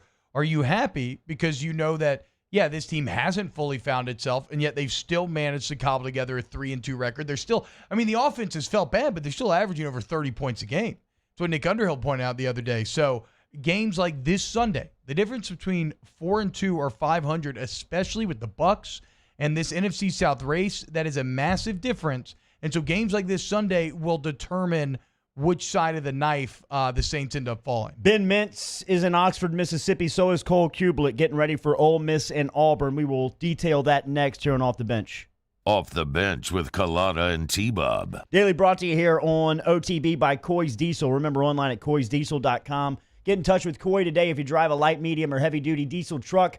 He can help you out with 24-hour roadside assistance as well. If you're broken down and need help on the side of the road, get in touch with Coy. All information is online at coysdiesel.com. Remember, doesn't matter what type of make or model you drive, whether it's Chevy, Ford, Dodge, doesn't matter. Coy can help you out. Light, medium, heavy-duty diesel truck, online, coysdiesel.com. Coysdiesel.com. Diesel's right there. Name Coy is spelled C-O-Y-S. You see the website right here beside me. And when you go on there, a text box is going to pop up. And it's Kristen. It says, chat with sales, schedule service, 24-hour roadside service. Remember, if you break down, they have the 24/7 emergency roadside assistance. But again, you just want to buy some parts, trying to take, maybe nothing's wrong. You just want to take your diesel vehicles to the next level. You want new brakes, some new gauges maybe. You want new exhaust, some NOS. Go to coysdiesel.com, coysdiesel.com. Off the Bench, hanging with Hester and Hanny. After further review and more are all live daily on the 104.5 ESPN Baton Rouge YouTube channel. Subscribe now to interact with us inside the live chat driven by Bayou Ford. $10,000 off MSRP on a new 2020 Ford F-150. Buy a new one for less than a used one. All new Bayou Ford vehicles come with a 1 million-mile powertrain warranty. And with Bayou to You, free delivery right to your door. The crew at Bayou Ford is going to do right by you. ServiceMaster Elite create clean, disinfected work environments. As a local business, we take pride in serving the New Orleans and Baton Rouge areas. Our cleaning protocols follow CDC and OSHA standards for healthcare settings, offices, senior living, restaurants, and industrial plants. Contact ServiceMaster Elite to get your operation ready for reopening with germ disinfection cleaning. ServiceMaster Elite, the trusted choice in professional cleaning since 1996. Are you a licensed contractor? There's lots of good contractors in Louisiana doing work the right way, but unfortunately, too many unlicensed contractors are working outside the licensing requirements. Working as a contractor in Louisiana requires a license for the company doing the work. The Louisiana State Licensing Board for Contractors wants to help you get licensed to allow you to conduct work legally. It's not difficult to get the license. We can help you. Go to lacontractor.org for more information. Licensed contractors, it's the law. Gulf Coast Bank and Trust is a local bank with a straightforward philosophy. It's about doing the right thing for our customers. Participating in our community with annual local fundraisers, offering individual attention in a modern banking atmosphere with a trusted local company. Gulf Coast Bank invested in technology with a local touch, giving our customers the power to bank anywhere, anytime. We're building relationships through personal service as the bank that cares about you. Gulf Coast Bank and Trust, the bank that cares about you. This is a house call. This is a follow-up appointment. This is a diabetes checkup. This isn't just more convenient care, it's more advanced care. This is innovating healthcare at Louisiana's #1 hospital, Ochsner. At All-Star Toyota, you get it all. If you're in the market for an all-new Toyota vehicle, come see our friendly and knowledgeable sales team at All-Star Toyota. Located in Baton Rouge at the corner of Airline and Goodwood, we've been serving our community since 2005 by offering a large selection of new Toyota cars, trucks, and SUVs. Get behind the wheel of your dream car and take a test drive at All-Star Toyota today. Prompt, professional, reliable. If you're looking for a breath of fresh air with your AC and heating needs, call the professionals at Anison Bitter. Anison Bitter, a Rheem Pro partner, keeping your family comfortable for over 25 years. Hey, it's Matt Moscona inviting you to join us for a Football Friday edition of AFR presented by Don Juan Cigar Bar. Phil Steele will be with us. The Riot Radio Hours, our celebrity guest picker. Join us 3 to 6, 104.5 ESPN Baton Rouge.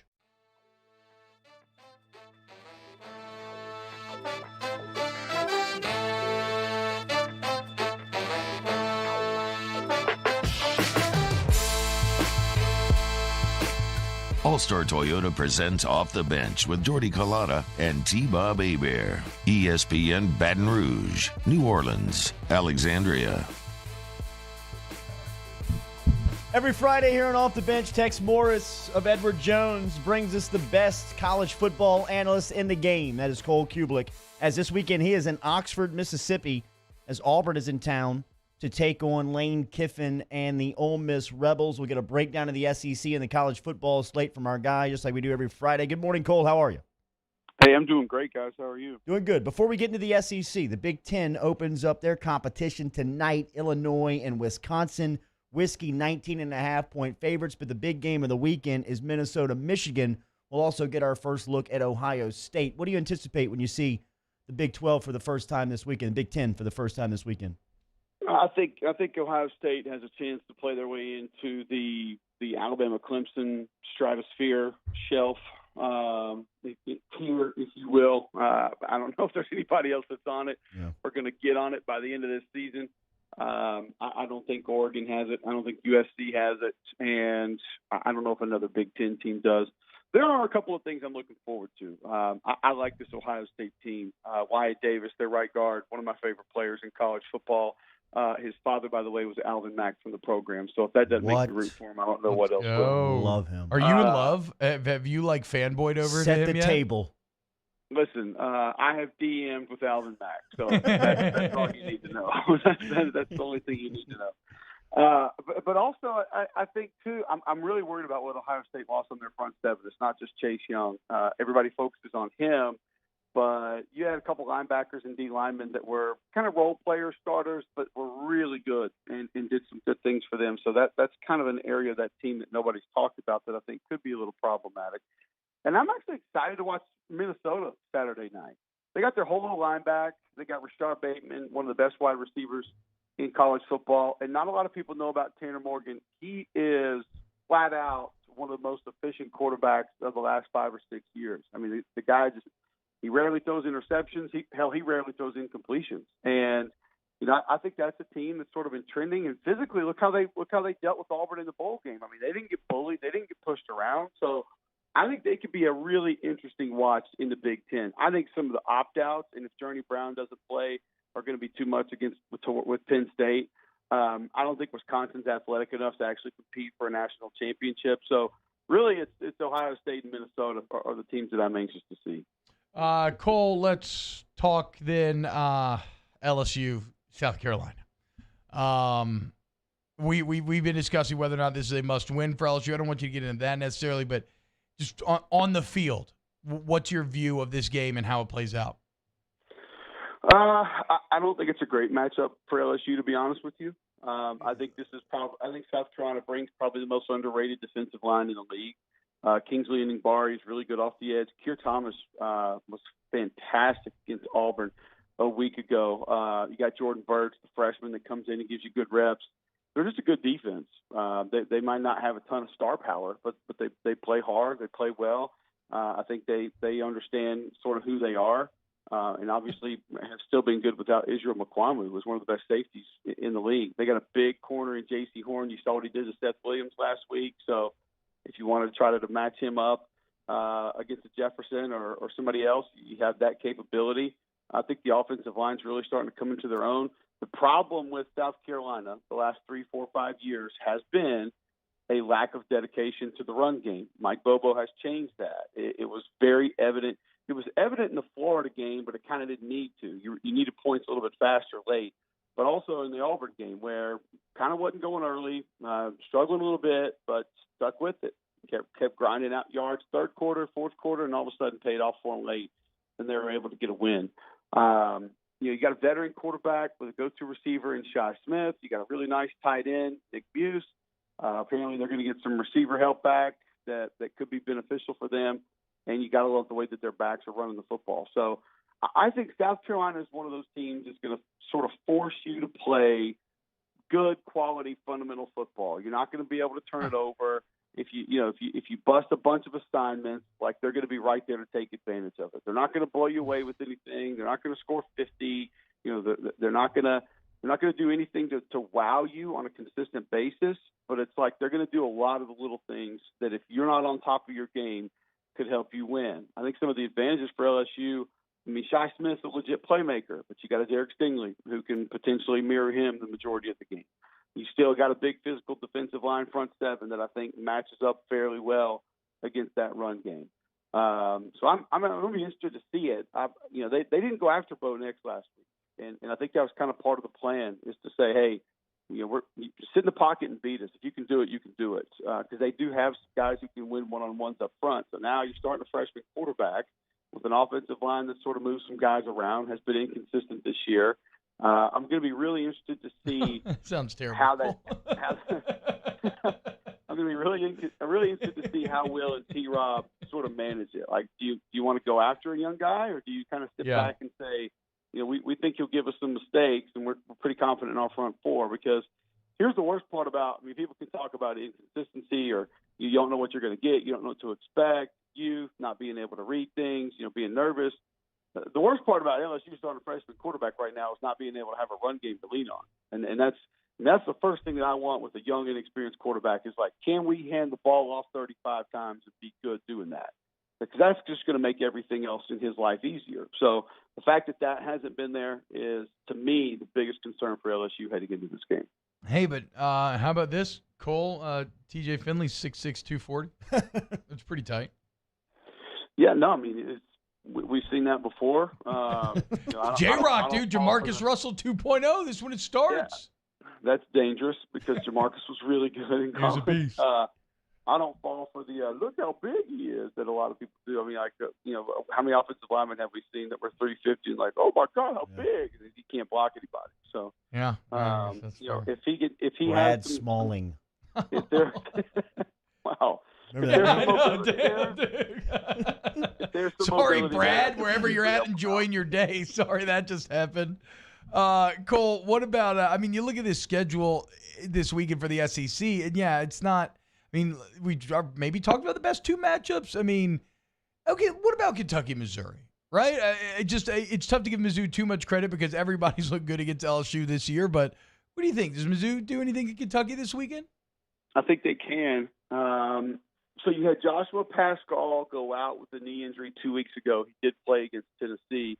And then Quentin Bohanna gets carted off against Tennessee last week. So that's two defensive line. One probably not going to play. That's your nose guard and maybe your most valuable guy inside. And then Bohanna, if he's not 100% at defensive end, obviously it's going to hurt, and that's going to hurt your depth. And this is a Missouri team that can go fast. So all of a sudden, if that front seven is down and depleted and thin, and you can utilize pace and tempo, I think that's a huge advantage in a game like this. I think Connor Baselick is going to be an absolute star in this league. I said on our show in Birmingham, I put that Alabama film on late, and I came on our show Monday and I said, guys, I'm just going to tell you this. There ain't going to be a quarterback competition in Columbia, Missouri for very long because this kid is just different when he throws the football. Big, physical. Obviously, he can move, he can run. And so I think that as he grows throughout the year, I think every game's dangerous. He legitimately has the opportunity to put up big numbers, which you guys saw it. So, I mean, I think the more comfortable he gets in that offense, he can be extremely dangerous. But Kentucky's defense, man, they are lunch pail. They are blue collar. I mean, they are just gritty. And I don't know if Larry Roundtree is going to get much of the run game going. And 10 takeaways in 2 weeks, like Coach Stoops told me after that game last week, just visually, our guys are playing very good football, very good team defense right now. And Brad White doesn't get enough credit, man. Number 4 pass defense in the country at the end of last season, 10 takeaways in 2 games this year. They had a couple of letdowns against Auburn. Obviously, Ole Miss torched them, but they're kind of figuring some things out and starting to play pretty good football. You know they're going to grind out the run game. I mean, you know they're going to limit the possessions. They're going to get the ground, and that's a pretty good front seven Missouri has. I think Nick Bolton's the best linebacker in the SEC. You got a couple other guys that play pretty good up front with them. So it's an interesting matchup, and I think there's some aspects of it that could make it a fun game to watch. But it's going to take a really good performance from Missouri to pull out a win. Dr. Cole Kublik here on Off the Bench. Cole, do we see Florida play football again? I think you have to wonder if they're going to play on Halloween, and if not, you have to wonder if you do see them play again, what's it even going to be? I mean, if you're not going to go back into your facility until Monday, sure, that's enough time to get a game week of practice in and then go play. But I think you're right there on that tipping point of if one little thing goes wrong, then yeah, you probably don't play in that game. So now you're talking about you're essentially talking about playing Georgia as your second season opener is what you're talking about. Like, and we all know season openers are they're weird. Bad things happen. Things go wrong. It's not comfortable. Nobody's in shape. So now you're talking about having to go do that again against a really good defense and a team that, who knows, by then might have things figured out at quarterback or be able to do something different offensively. So I think they're in a really dangerous spot right now, and I think you have to wonder, T-Bob. I think we will see them play again, but I think it's fair to ask how much will we see them play the rest of this year. What do you expect to see tomorrow in the Vaught? I think that this thing could go 7,000 different ways. I don't expect to see much defense really on either side. I think Kevin will put together a better plan to be able to slow this Ole Miss offense down a little bit. But I think what's going to happen at some point is Lane is going to get hit in the face with patience. And if he does, I think it will benefit him because I think he could have run for 400 yards against Arkansas last week. They kept throwing it for some reason. And Arkansas was giving them really good run looks. If Auburn does the same thing, and they're kind of beat up front. They've had a lot of injuries on that front seven. KJ Britt's not going to play. He's the leader of the team. And then Ole Miss doesn't have anything defensively, but Auburn's kind of soul-searching on offense right now. There's been a lot of negativity flying around about Bo Nix. I think if they went out and handed the ball to Tank Bigsby 40 times in this game, they'd probably be in pretty good shape.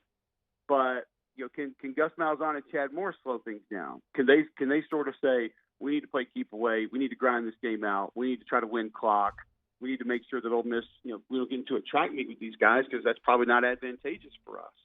So I think patience will be big in this game. Can Auburn have true patience on offense? Can Lane have patience enough to sit back and say, hey, we're just gonna run the football, and we think that's how we can win. Can Kevin still have patience to sort of sit back? It was weird. Barry Odom basically took the same plan into the Ole Miss game. It looked like that he took into the Mississippi State game, where he's like, listen, we'll play 3 or 4 up front, we'll drop everybody else, play some zone, we'll mix up our zones, and we think you're going to make mistakes, and they did. It's kind of one of those things I wonder why people don't try that against Alabama. I'm not saying that would beat them, but why don't people just say, we're going to sit in 2 or 3 deep safeties, and you're not hitting deep balls. Like, you're not. Yeah. We're not giving you 80-yard touchdown passes. And, yeah, it might mean 400 yards for Najee Harris, but, hell, at least we made you work for it. Yeah, I agree, dude. It's kind of weird, man. I don't know. But I think that'll be an entertaining game because, T-Bob, you know this too. A lot of times when you get one part of your offense that's struggling, these OCs go into that game and for some reason it's like they want to work that. They're like, oh, let's go work that out. Yeah. Let's go rep it. Let's go see if we can make that good. Well, if either one of these quarterbacks is throwing the ball to the other team, the last thing I want you to do is keep doing that. Like, do something else. Try something different. So I got this weird feeling that Chad Morris is going to be like, oh yeah, let's let Bo sling it around a little bit. Let's work these kinks out. And if Lane's going to let Matt Corral throw 5, hell, why wouldn't he let him throw 6, 7, 8? I mean, right. How do you get to that? By the way, like, imagine being a player on the sideline. You get to 3, like 2 picks, you're like, something's not right today. 3, okay, yeah, like he's not seeing things. 4, man, this is a problem. 5, like, what in the hell are we doing? Sam Pittman. That's how. Cole, I don't know, man. Cole, have a great call this weekend, man. Thank you. Thanks, fellas. 11 a.m. tomorrow morning from Ole Miss and Auburn on the SEC Network. Close at hour 2 next. Off the bench with Kalana and T-Bob. Brought to you daily by Central Plumbing Company. Online, centralplumbing.org, 925-8552. Remember, residential or commercial plumbing services. Get in touch. Jay Payne, Zach Payne, Miss Lisa Payne, Brandon LeBlanc, all the crew over there at Central Plumbing Company. They can get you into a full home generator today, too, as well, if you need one. If you lost power with the storms that came through here over the last month and you don't want to lose power in the next storm, get in touch with Central Plumbing Company about your generator today. But it's all about plumbing services, whether it's commercial or residential. Call them at 925-8552. 925-8552, centralplumbing.org, centralplumbing.org. Look, I just want you to do a little name association, okay? Plumbing problem, call Central Plumbing. Plumbing problem, call Central Plumbing. Doesn't matter what it is. Simple, complex. Drain that won't drain, right? Or new house, old house. Nothing matters, y'all. They've been at it for 4 decades, okay? So you can't hit them with a problem that they don't know how to solve. They've seen it all. They can fix it all. 925-8552, centralplumbing.org, centralplumbing.org. Our listeners fire off their opinions on the jimsfirearms.net hotline at 499-1045. Keep listening for your next chance to shoot us your thoughts with the jimsfirearms.net hotline on 1045 ESPN Baton Rouge. Oh, hey, what's up? It's Big V and Bubba, 100.7 The Tiger Morning Show. We'd love for you to join us every weekday, 4 a.m. till 9 a.m. Yeah, everything you want in a show. Country music. We got laughs. We got celebrity in-studio guests. We just need you. Join us every weekday morning, 4 a.m. to 9 a.m., right where it all started. That's right. Louisiana's country station, 100.7 The Tiger. To all of our heroes working on the front lines of this COVID-19 pandemic, your bravery and selflessness represent the very best of us, and we want to say thank you. I'm asking everyone around the state to join me in celebrating the heroism of our healthcare professionals on the 19th of every month at 1900 hours, that's 7 p.m. Write a note of appreciation, make plans to donate to charitable organizations, or say a prayer. To learn more, visit 19thanks.org. Thank you, and God bless. T-Bob Hebert here with breaking news. Front to Back Boat Services is the shop to upgrade your boat tech this fall. With not 1 but 2 NMEA certified techs, who better to install your Panoptic sonar, your HD displays. You want to see the fish under the water before you even cast? They have that. Trolling motor you could control with your iPhone? They have that. So what are you waiting for? Get into Front to Back Boat Services right now. Upgrade your boat tech. Make your boating dreams come true. Front to Back Boat Services. This isn't just another day. It's so much more. Kelly's life was put on hold when her auctioneer primary care doctor discovered a rare blood disorder. Her doctor connected her to an Ochsner Care team of cancer, heart, and kidney specialists. With multiple primary care locations around Baton Rouge, same-day appointments, and online scheduling, we're relentless about keeping you healthy. Ochsner Baton Rouge, innovating healthcare for Kelly. Gulf Coast Bank and Trust is a local bank with a straightforward philosophy. It's about doing the right thing for our customers. Participating in our community with annual local fundraisers. Offering individual attention in a modern banking atmosphere with a trusted local company. Gulf Coast Bank invested in technology with a local touch, giving our customers the power to bank anywhere, anytime. We're building relationships through personal service as the bank that cares about you. Gulf Coast Bank and Trust, the bank that cares about you. I've been doing business with Luba for 25 years. They're dependable, trustworthy. It's just the attention to detail with our clients. Our folks have years and years of experience. They're highly trained professionals. But many companies have that asset.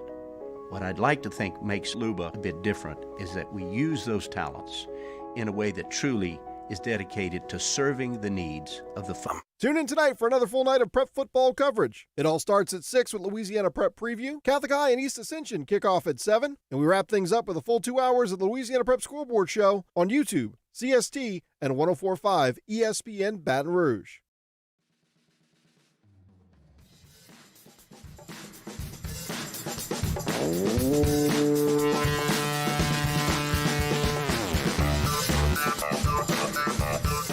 All-Star Toyota presents Off the Bench with Jordy Collada and T-Bob Hebert. ESPN Baton Rouge, New Orleans, Alexandria.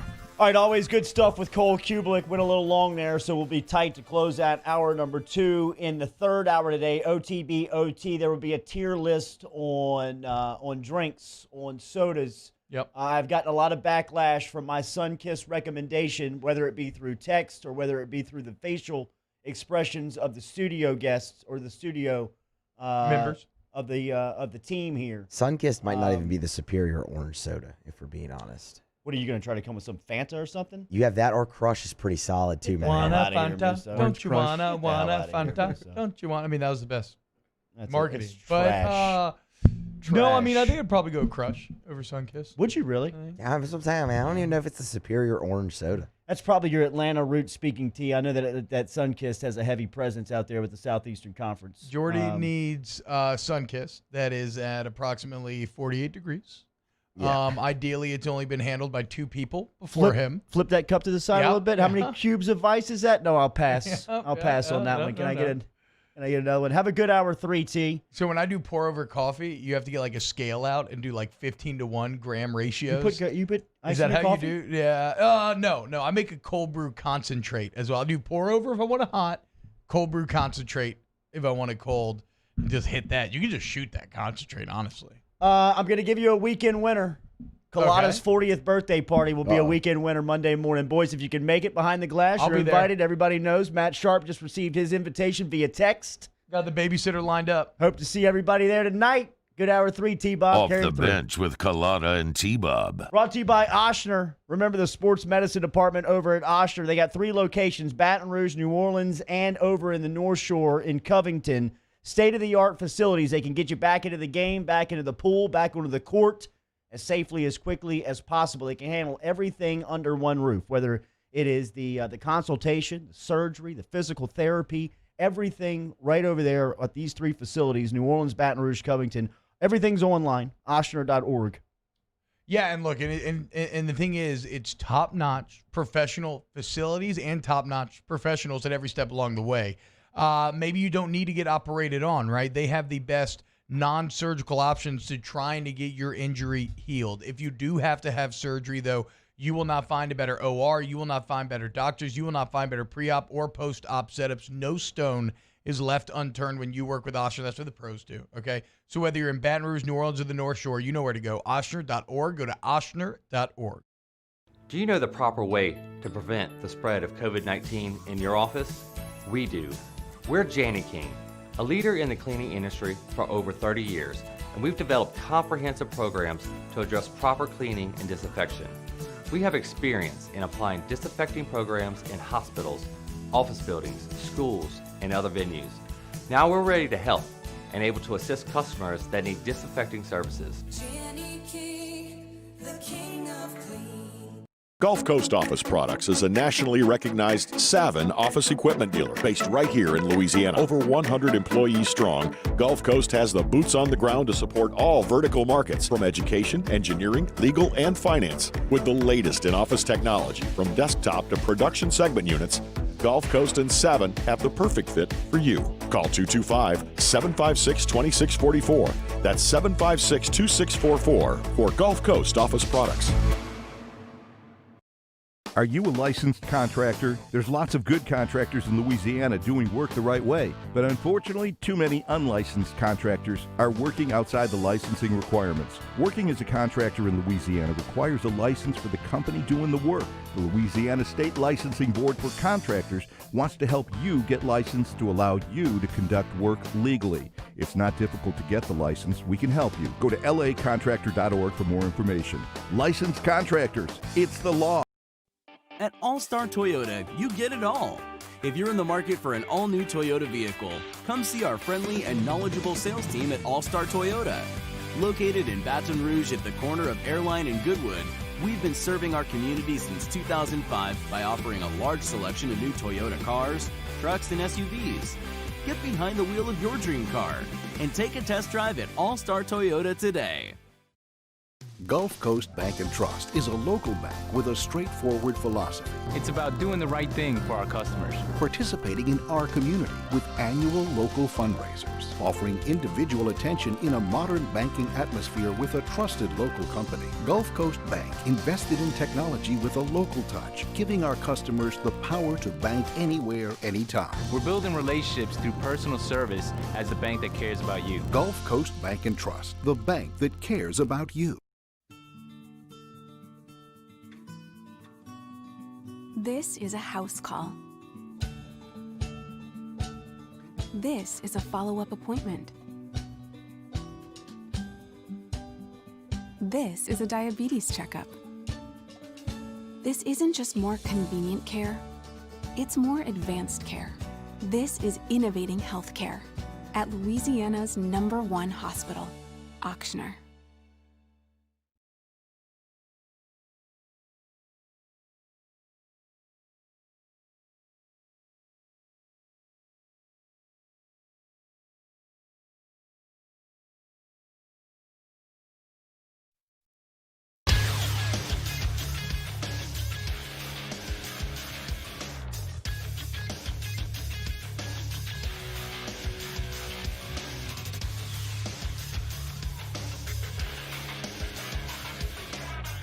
Good morning. It's 9 a.m. Friday, October the 23rd. Today in Baton Rouge, expect to see scattered thunderstorms with a high of 84. In case you missed hours 1 or 2 of the show, go ahead and catch that up at the on-demand section at 1045ESPN.com, brought to you by Carriages. Coming up today on OTB OT, LSU Sports Radio Network's Marlon Favorite joins the show next. And we have the D-Generation Dome, Ottfather Jimmy Ott, Ben Mintz, Mega Making Money, 9:30. Follow today's show on Twitter or Instagram at OTB_ESPN. Watch us live at the 1045 ESPN YouTube channel. Get inside the Bayou Ford chat there and make sure to subscribe to the Off the Bench and Off the Bench Overtime YouTube channel. Set your notifications. New content is posted there daily. OTB OT starts right now.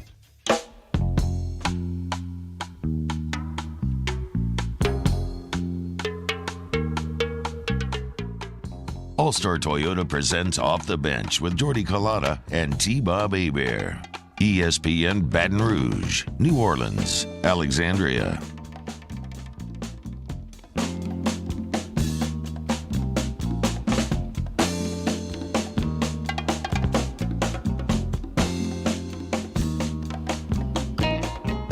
Hey, what's up, y'all? Welcome in. OTBOT on a Friday, which you already know means it's a very fast-moving hour, as we have a lot to get to.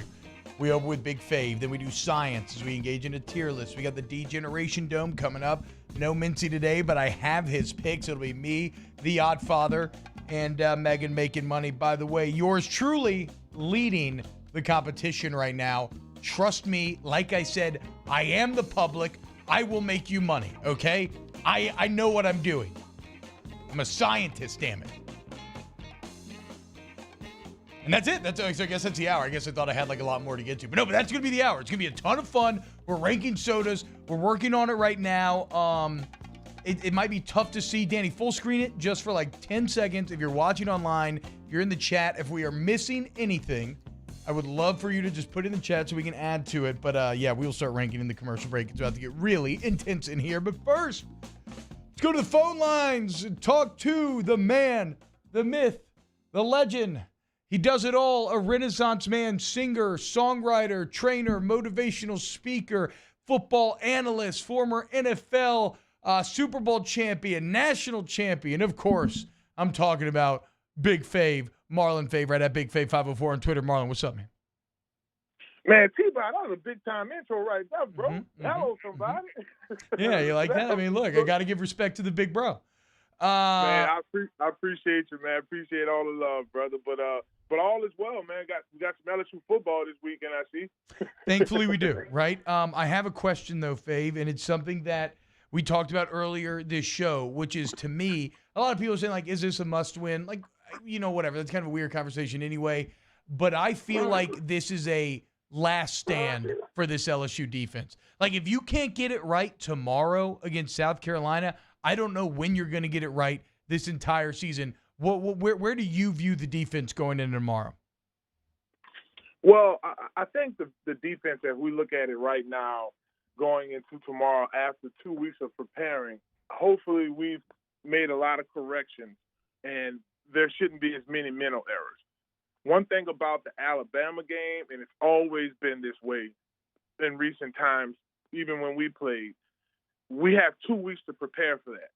So hopefully for the defense right now, all I's are dotted and all T's are crossed. Yep. Because, again, it does get a little dark if we start to see a lot of those same errors. Yeah, I mean, no, exactly right. Like, it's inexplicable. At that point, with 2 weeks, you're ready for Mike Bobo offense in South Carolina. If it looks as haphazard as it did, then I don't know how you have any hope going forward. Fave, what about this defensive line? So one thing South Carolina likes to do, they've been very successful running the ball. D-line's going to have to step up. You've played in a Pelini 4-3 system. Let our listeners know, like, how do you stop the run in this style of defense? Well, playing disciplined ball, T-Bob, I think that's the most important thing in this type of style of offense. When you have a situation and you have a lot of young guys, you want to simplify it, and it's just playing gap responsibility. If the ball hits in any of the A gaps, that's on either that linebacker or that nose guard. Period. It's no tell the truth. Monday is much easier now because we know what your responsibility was. It's on you. It's not a two gap. It's not a hold up. It's nothing like that. It's hit the gaps. So that's something you want to look for on the D-line, just being able to execute your gap, winning your gap on a playing defense. And lastly, it's a number of things, but just for the sake of time and conversation, being able to read properly, right? So just to give our listeners a visual, I hope I do a decent job. If I'm a 3-tech, right? Yeah, 3-tech's the outside shoulder of the guard. There you go, inside the tackle. And that guard pulls. Hello, somebody. We're talking to T-Bob. T-Bob on that old line now, y'all. He don't even know what's popping with it, you know? So that guard pulls either way. Yeah. It's hit that pocket as he pulls away. Because that's where the ball's going. Okay. It's a tug block where he's pulling and the tackle's blocking down. They're doing some type of outside toss. Being able to recognize those things will help the D-line out, and it'll definitely turn tables. And so it's interesting that you used the word recognize, Fave, because to me, that's been one of the problems with this defense is the linebackers have seemed so kind of passive, right? It seems like they're trying to read these things. They're trying to figure out what's going on, and they just are getting confused, and they're kind of standing still. Do you think that we see these linebackers play faster and play more downhill this week? I hope so, and I can imagine just knowing Coach Pelini, and I hadn't had a chance to talk to him since he's got the job. We've been missing each other, of course, with the crazy scheduling. But just knowing him, T-Bob, and how he operates, I can only imagine that the linebackers, you think of guys like Derek Beckwith, Ali Highsmith, Luke Sanders, who Luke, you didn't get as much athleticism as you got in a Derek Beckwith or a E.J. Qualley taking the back for our LSU fans. But you had a guy that was hard-nosed and in the base package. He was going to play the run well. He was going to be able to fit his gaps. Smart guy, be able to read. So those are the things. You look at a guy like Cox. He has potential to be that guy. We see him making some plays on defense and just being very creative with how you're using like Baskerville and in the different ways of gaps, because it's just gap defense and it's your linebacker. You're reading. We do this all the time in corrections with Conquer Sports, man. You read run, you play run. You read pass, you play pass. You be patient because there is play action, and just being disciplined more than anything else. And T-Bob, while we're talking defense, because I know you want to talk a little offense as well, we need a leader on that defense. That's a good point. Right? I know we have all these fancy numbers, 18, 7, and all. Look, it's not about the number. It's about who's going to be the voice on defense. I don't know who that guy is yet. Out of watching 3 games at LSU, we struggle with identity. So I hope that person, whoever you are, on that defensive line, man, let's make it happen, bro. We need that voice. Yeah, I mean, that's a really good point. It doesn't matter who has number 18 or whatever, 7. Like, it doesn't matter. There's a leadership void, and somebody has to fill it. I wonder if Derek Stingley's going to start to step into that. You did hear some stories over the last week and a half about him maybe, getting into some guys, kind of trying to get everybody to raise their level of play. So maybe, because we already know Stingley Jr., it's not necessarily in his natural skill set to be that vocal leader, but I think he can become that guy because he plays football so well. Let's flip it over to the offensive side of the ball. We're talking to Big Fave, host of the Inside the Trenches podcast. Listen to that. You catch him on the LSU Radio Network with Hunt Palmer, Brandon Taylor, before the game, after the game, right here in Eagle 98.1 at Big Fave 504 on Twitter. Fave, how about TJ Finley? Despite Max Johnson getting all the kind of off-season love, I guess, during camp and during this week of practice, Finley goes out there. He wins the starting job. What do you? Where's your head at with the 6'6" true freshman? Oh man, I'm excited about it. I mean that's one of the key pieces I think will be very interesting as we move forward. A position everyone pays attention to in big shoes to fill, quarterback. Had a really good conversation with my old ball coach, Coach Hank Tierney, who coached TJ down at Ponchatoula for some time. And, and one thing that Coach Hank said that was very interesting is, he said, Fave, this guy has been preparing for this position at quarterback since he was about 10 years old. Damn. And Coach Hank, you're looking at a guy, you look at Mickey Joseph, you look across Vance Joseph, you look at, and now TJ Finley, Coach Hank Tierney is known for developing NFL-style players. Ryan Clark, and I can go down the list. A lot of us, Torrey James, made it to the NFL. Yeah. And it is because of Hank Tierney. So just to know that that was his coach in high school all these years says a lot. That's all Coach Hank Tierney do is win. So this wasn't a kid that, played DN and linebacker like, hey, let me see if I can throw the ball, do it. No, this kid has been preparing for the position for a long time. And key note, he's been practicing with this team since the national championship because he's an early grad. So he had an opportunity to see Joe Burrow prepare and do his thing. So I'm excited to see what he does tomorrow, and he definitely gives us a lot more with the athleticism at that position. Ooh, some great perspective from Fave there. Did not realize that about kind of the pedigree where he was coming from in Ponchatoula. You think they can run the ball? I mean, surely if you're playing a true freshman quarterback, that's what you got to try to do. Okay, so maybe not who you expect to see. Who do you want to see to get the majority of the touches tomorrow out of the backfield? Well, being from South Louisiana, everybody is second, third cousin. So I'm going to go with my 7th cousin, John Emery. Family friend. He is someone that is ugly. It can get very ugly. I'm talking about, how it gets when you have an athletic quarterback and you have, not saying that Miles Brennan isn't athletic because he is as well, but just a different element. He's not 6'8". And this kid does have a big arm as well. And can learn a lot from Miles. But what I like is John Emery in a spread type situation in the backfield, and we can run some options. I think that would be beautiful because, again, I love T-Bob. You had a plethora of running backs. I had a plethora of running backs ranging from Keelan Williams to Jacob Hester. I mean, I can name guys. We'll have to have about 2 segments. But the point I'm making is, we have a core of running backs that have potential, right? So our pound game with with 18. I would pound game with 3, and I would have fun. I'm talking Alvin Kamara fun with John Emery. Represent Marrero, you heard me? Hello, somebody. Big Fave.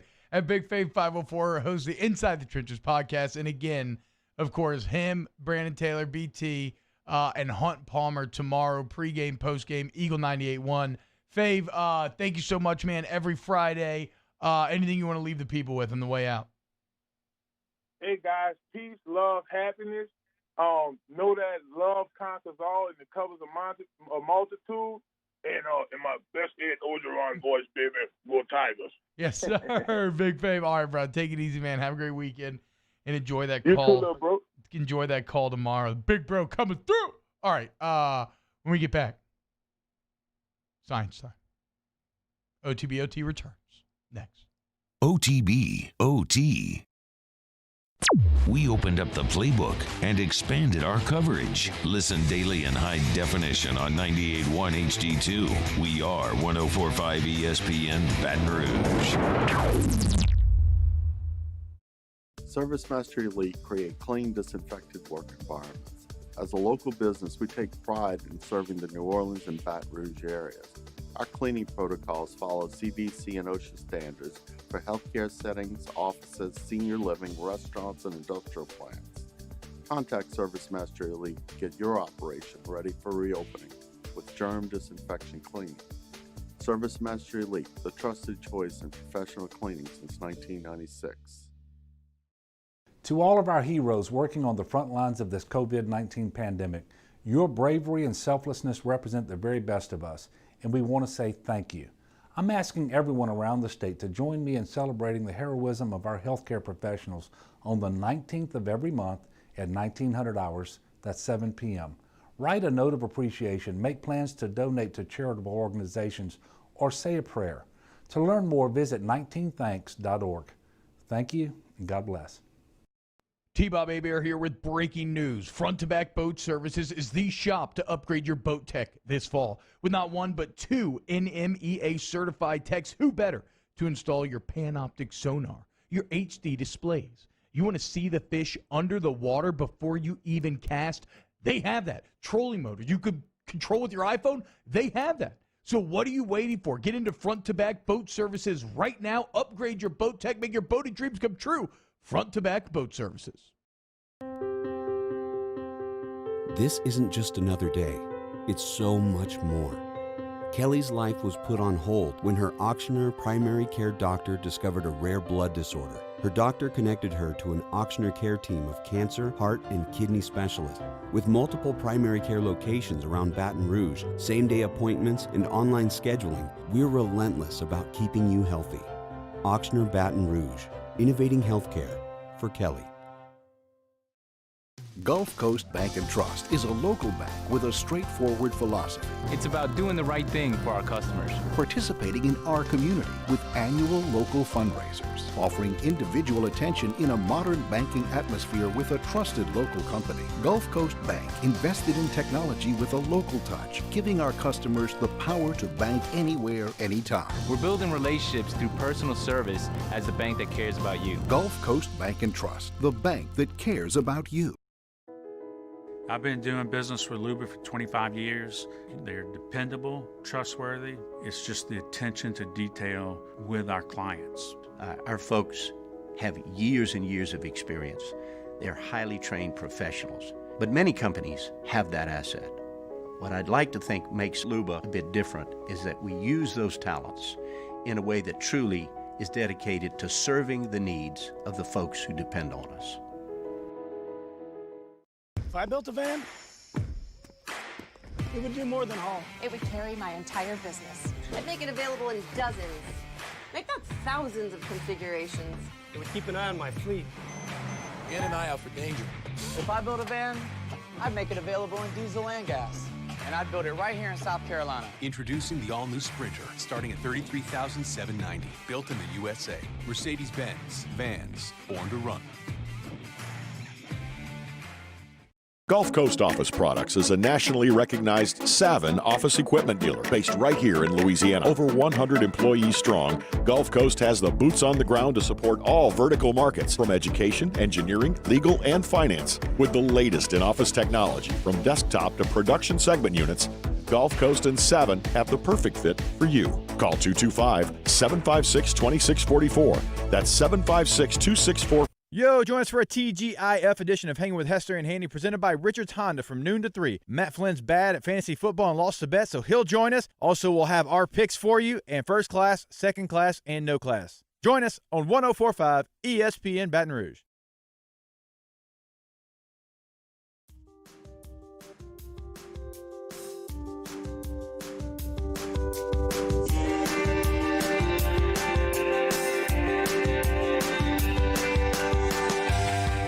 OTB OT with T-Bob Hebert, ESPN Baton Rouge, New Orleans, Alexandria.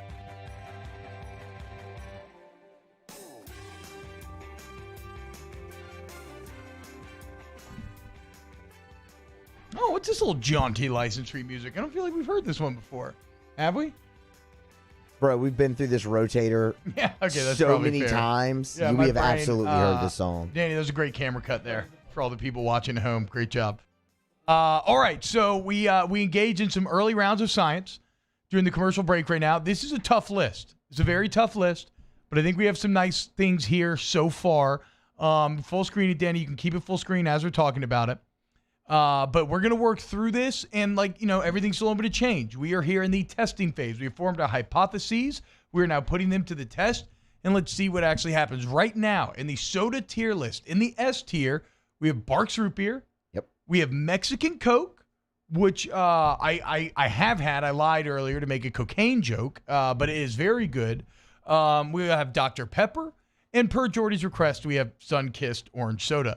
In the A tier, we have regular Coca-Cola. We have Pib Extra. In the B tier, we have Sprite, A&W Root Beer, Mountain Dew, and A&W Cream Soda. In the C tier, we have 7-Up, Vanilla Coke, Cherry Coke, Surge, Grape Crush, and Pepsi. In the D tier, Diet Coke, Ginger Ale, Diet Pepsi, RC, Cola. Now, we've got a few left to rank here.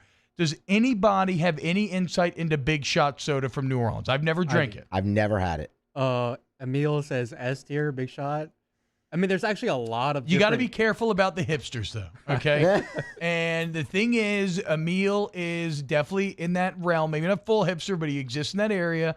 And something like Big Shot that's a little lesser known, a little local, a little more bespoke is certainly going to appeal to him. And I think he's going to artificially bump it up. So don't know that I can trust everybody in New Orleans knows about Big Shot for sure, because there's like a bunch of different flavors and stuff. So I would put it in the C at least. Okay. We're going to have to rely on outsourcing some of the science. I don't think it's a D tier. I mean, if it's regional, but if it's regional.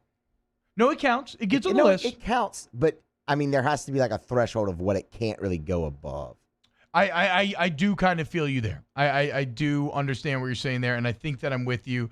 I like that suggestion, Danny. Put in the C for now, and we'll let the people speak. We'll outsource some of this science to our 504 listeners, and y'all let us know where Big Shot should end up. But let's be realistic, people. Like Muso's point out, it's not getting to the S. Okay, it's not getting to the S. I mean, yeah. So just get over it. It's a solid soda in my opinion. Okay. I've had it a bunch of times. Okay, you've had it a bunch? Yeah. So, where would you personally rank it on your tier list?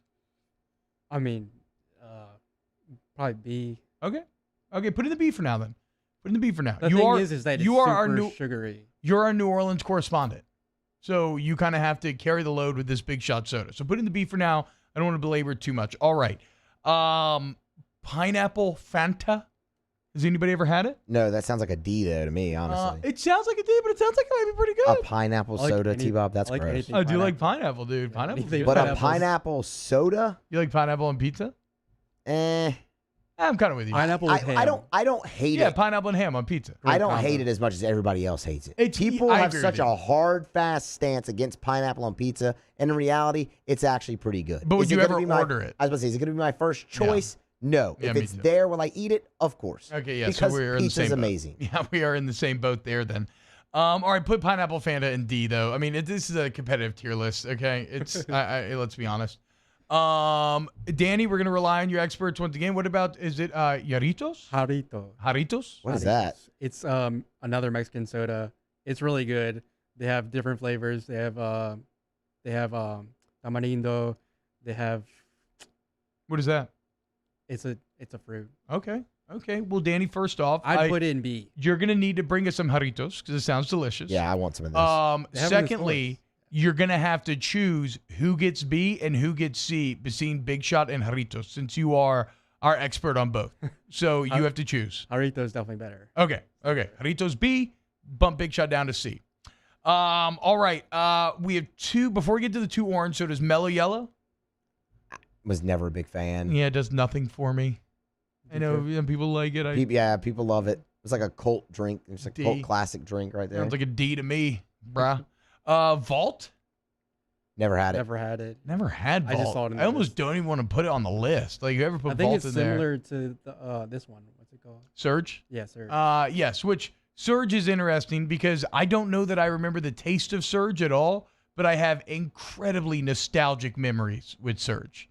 I mean, when somebody showed up with a sixer of Surge to the sleepover, you knew it was going to get real, right? It's not unlike, the guy bringing the party favors as you get older when time goes on. Like when Surge was coming out, all-nighter, video games on deck, just shenanigans were going to ensue. No idea what it tastes like, though. Put Vault in the D. Put Vault in the D, for sure. Crystal Pepsi, that feels like just B-tier fodder. I saw it a bunch in the chat. So that is traditionally known, I think, as being one of the worst sodas ever. I don't even know what that. I've never even heard of Crystal Pepsi. Old school. I've only heard of it through pop culture. But if my pop culture understanding is correct, and I'm sure people let me know if it's not, it was like a big branding thing, right? Like they put a ton of money behind it. They tried to change it, and I think it was like New Coke. Like I think it just fell flat on its face. I could be wrong here, but that's as I understand it. So let's put Crystal Pepsi in the D tier. Now we have three orange sodas, which is a bit odd. We have Sunkissed orange soda, Crush orange soda, and Fanta orange soda. Does anybody feel passionately about any of these? Not really, but I do think that Crush is the best out of those three. I agree with that. Okay. Then that's fine. So we will have Crush on top. Obviously, an orange soda does not belong in the S tier, right? I would agree with that. Yes. I will take it a step further and say, obviously, an orange soda does not belong in the A tier. I agree with that. I would agree with that. Okay. So what we're going to do now is we're going to go Crush in the B, Sunkissed in the C, and Fanta in the D. Even though, I mean, with Sunkissed and Fanta, can you just make them interchangeable at a certain point? Look, Fanta's great because their marketing campaign was fantastic. That's the only reason Fanta. Don't you want? They got the great colors. They got the pretty girls. Yeah, it was a great a good, catchy tune. Yeah. It was fantastic. It was great. It was. I do feel like we need to add Coke Zero to this list because people love some Coke Zero. Great call. And it is pretty good. Coke Zero's in D. Let's make sure that's Diet Coke, which Coke. belongs in the D. Well, we also need to add Diet Dr. Pepper, which also people are huge fans of. I just don't know that for me personally, I don't know that I can put any diet soda above any actual soda, which is unfortunate. The concept of diet soda aggravates me. Yeah, I mean, because it's just like just drink the regular soda. Exactly. Either be disciplined and don't drink soda, or just go for it. Right? Just drink the actual don't sugar. This I'm with you. Waffling in the middle. That's stupid. Well, but here I am sitting in judgment, and I get Powerade Zeros a lot of times at the gas station. So, I'm drinking that aspartame as well. Powerade Zeros. You hate Okay, Powerade Zeros? but you don't get Powerade for the sugar. You get it for the electrolytes. Yeah, sure. Yeah, that's what I tell myself too. Exactly. No, it is kind of funny. Growing up, you thought that like, I'm drinking like healthy stuff, drinking Gatorade and Powerade, and now we get older and realize like, no way, dude, that's terrible. There's like 30 grams of sugar in there. So let's add Coke Zero. Add Coke Zero. Add Diet Dr. Pepper because those are big. I'd put Coke Zero in the A tier, to be honest with you. Okay. I kind of think it's better than regular Coke. That's pump the brakes. We can have this conversation in the commercial because me and Danny are not feeling that at all. We need to bump something up to A from B. Mountain Dew, do it. Don't be a coward. I agree with that. Is that where y'all's instincts were? I would choose. I was at Sprite. Never had but y'all are not on Sprite. I don't like Sprite. All right, Mountain Dew. Bump Mountain Dew up to the A. Does A&W root beer deserve to be in the A tier? I'm sorry, does what deserve to be in the A tier? A&W root beer? Nah. Cream soda? Nah. No. Sprite? I just don't see it. I'd bump this one up. But. Well, no, chill out with Jarritos, Danny. We've not Watch, had look at the chat. Look at the chat. If you look at the chat, Is the chat going off on Jarritos? When I commented it, everybody was like, "Yes, it's really good." Oh, okay. Well, maybe a poll question. We can leave it at B. Do a poll question if you want. Is it is Jarritos soda A tier or B tier? And we can let democracy decide. It's a part of science. It's a key part of science. I would maybe bump vanilla Coke up to at least the B. Not maybe. It's definitely better than cherry Coke. Vanilla Coke would be an A on my list. Is anybody here with me on bumping vanilla Coke up to the B? I agree with you. Danny, I will make a science trade with you.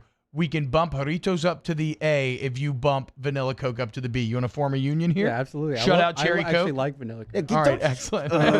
Excellent. I agree. There's injustice being shown to cherry Coke. There needs to be a clear line of demarcation between vanilla Coke and cherry Coke. Cherry Coke is just not that good. Delicious. Unfortunately. All right, let's look at this list again. Okay.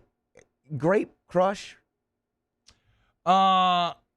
It's just I enjoy grape flavored things just as much as the next guy. I really do. It's nostalgic for me. Grape jelly's fantastic. Yeah, grape Powerade, all of that's great. Grapes.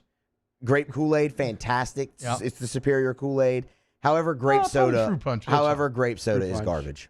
Garbage. Grape soda is not good. I don't know. I feel like it's a classic. When I was growing up, yes, my uncle always told me that you would get hair on your chest if you drank grape soda and Barq's root beer.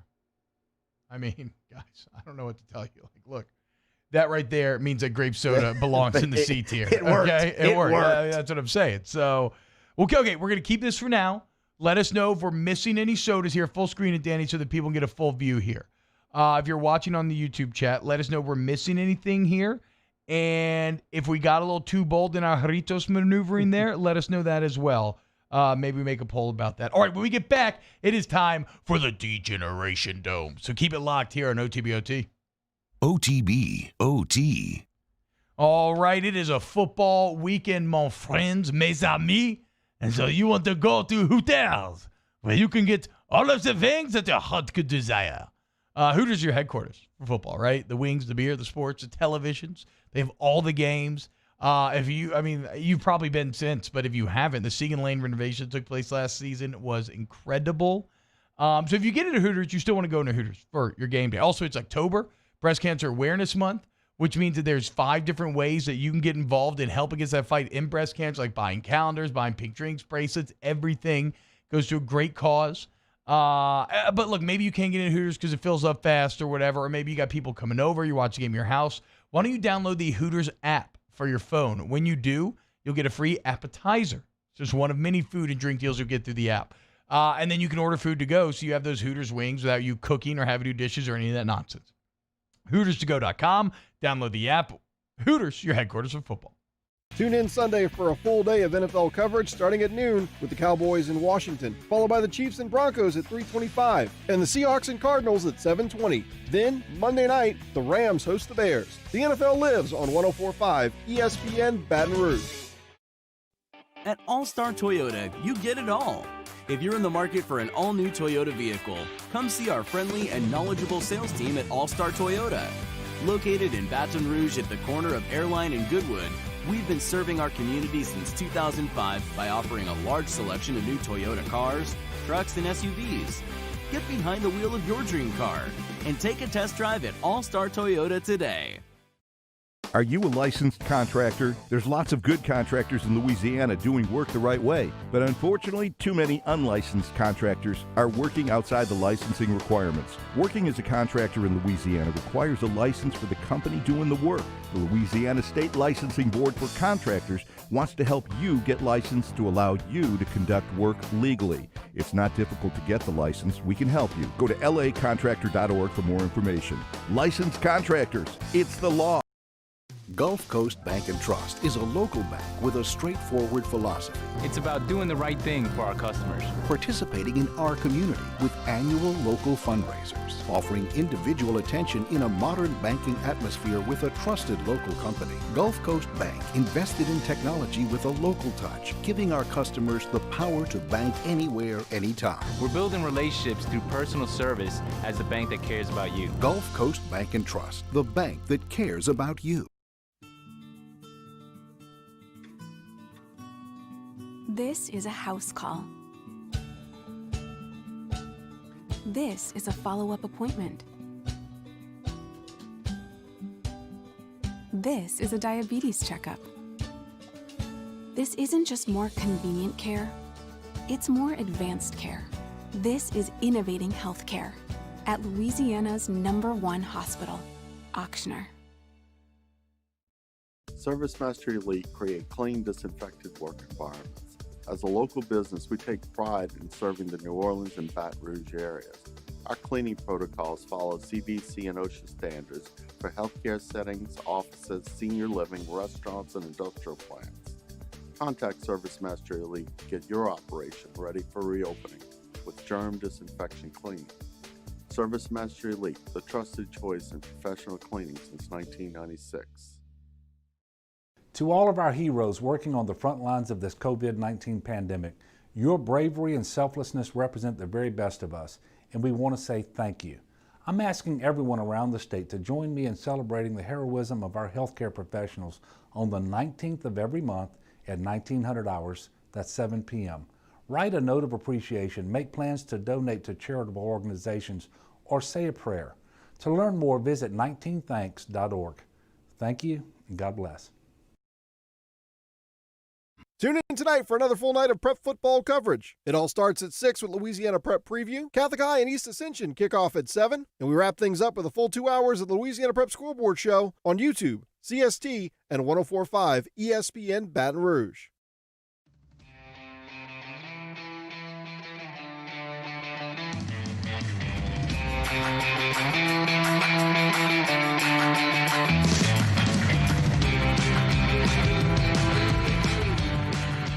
OTB OT with T-Bob Hebert, ESPN Baton Rouge, New Orleans, Alexandria.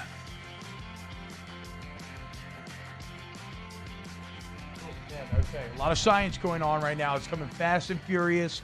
We're still adding things to the list. If I had to guess, I do not believe the science will be completed by the time the show ends.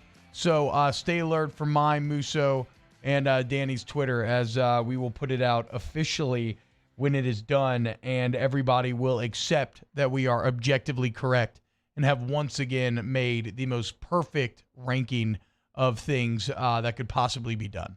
Right now, speaking of perfect, allow me, your fearless leader in the clubhouse, the in-house gambling expert, me leading the competition at 8-9-1. Allow me, T-Bob Hebert, the best gambler in Baton Rouge, to start this segment, the Degeneration Dome. We do it every week. Get 3 of the biggest degenerates I know, get them in a room, pick games. Let's see who wins. Mincy's out today. He's meeting with Lane Kiffin right now. But we got the Yachtfather, and we got Megan making money. Megan Nunez is Triple M. What's up, losers? Oh God! I gotta be on odds team this week, man. Yeah, how about it, Meg? With the 0-3 week last night. Megan. Oh, for them chalk and cheese kolaches taking a little dusty today. Little chalky. That egg hurt. That hurt bad, guys. But I mean, look, I led for what is it? Week 6 now. I had to let one of y'all get up there. Yes, this is week 7. Megan has led the entire 6 weeks up to this point, but it's a new day, a new age. It's a new day. You're and right. The You're right. public rules supreme. I am the public. So I am currently at 8-9-1. Megan and Mincy are tied right behind me at 8-10. And unfortunately, Otter, another 1-2 week. Struggle bus continues. Otter's at 4-13-1. I mean, this is beyond embarrassment at this point. I mean, you give us three games. I mean, okay, you can either go 1 and 2 or 2 and 1. I mean, flipping the coin. I mean, it is just been. I mean, how many times can I go to Nick Foles sausage kolache or whatever? I mean, I can only go. I could call Megan cheap speed today, but I mean, who am I to throw darts? I mean, it's just and Mincy has abandoned us. So I mean, what the hell? My life is coming unraveled, and this guy who can give a crap less about the numbers. I'm winning. Look at me, Mom. No hands. Well, here, Otter, I have hit rock bottom. I've hit. Otter, if you want some positive spin zone, mathematically, yes, please. Mathematically, your record is much more impressive than mine, right? Like, if you're picking at random, you should end somewhere around 500. Yeah. You've managed to lose so consistently that, in a way, you're picking them right by picking them wrong. Like, if somebody gone opposite, they'd be killing it right now. It'd be 13-4-1, making money hand over fist. So there you go. A little nugget for you, Otter. Wherever your instincts are telling you, just run the opposite direction from here on out, and you'll be completely fine. Now, Megan, I mean, now this guy is teaching me math. Thanks, T-Bob. It's like me teaching you Star Wars, dude. I mean, come on. Meg, how are you feeling after an 0 for? After 0 for 3 last weekend? It hurts. It really hurts. I slept well this weekend because I know that I wasn't on the top anymore. Yeah. Well, I'm on top now, and get used to the view because it's sweaty and hairy. I won't even go there. It's sweaty, hairy, and it probably won't last as long as you enjoy it, but it's whatever. It's fine. Let's get into it then. All right. Since I am your fearless leader, I will go first. And I'm going to start with the chalkiest pick of the bunch before I get a bit more creative here. I mean, look, we all went against the Niners last week.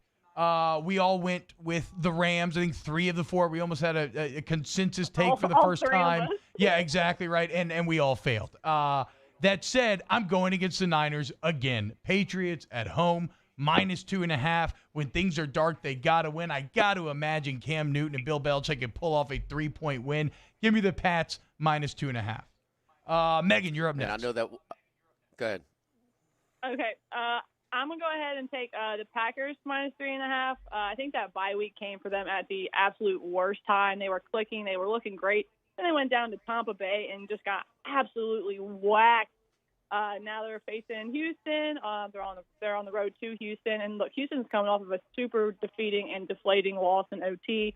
I think that Aaron Rodgers isn't going to lose 2 times in a row. He's embarrassed. I think he goes and gets his stuff right as a bounce back spot. Packers -3.5. I was with you, Meg. I almost went with that game. I did not. Somebody who did pick that game was Ben Mintz. However, he finds himself on the opposite side of the equation. Mincy likes the Texans +3.5. Yeah, very surprising there.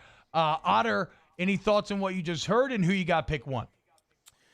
First of all, T-Bob, I mean, as bad as New England played, they still had a chance to win. But, I mean, 4th and 10, and Cam Newton misses a guy by like 15 yards. I mean, it was really, really bad on kind of like a deep curl. And, I mean, we all remember that game. He looked so good against Seattle on that Sunday or Monday night game. It was a primetime game. But, man, he has struggled as of late throwing the ball. And, yeah, that Green Bay who would have thought that Aaron Rodgers could have looked that bad last Sunday? Because Tampa Bay's defense is coming on, man. I mean, he was flustered in that game. So, all right, here we go. Carolina and the Saints.